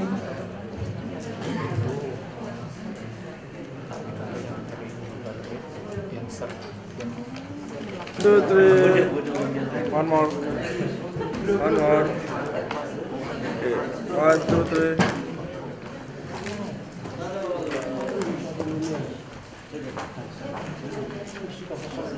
Boleh? Oke. 1. Yuk. 2. Ini rapat lagi, rapat lagi. Oke, 1, 2, 3. Tahan belum? Yuk, gabung-gabung.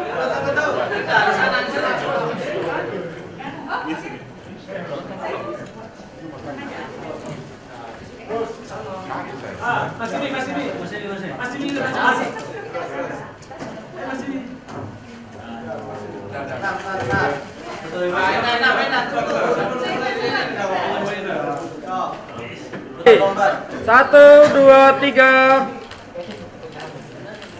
Woi, gitu ya. 1, 2, 3.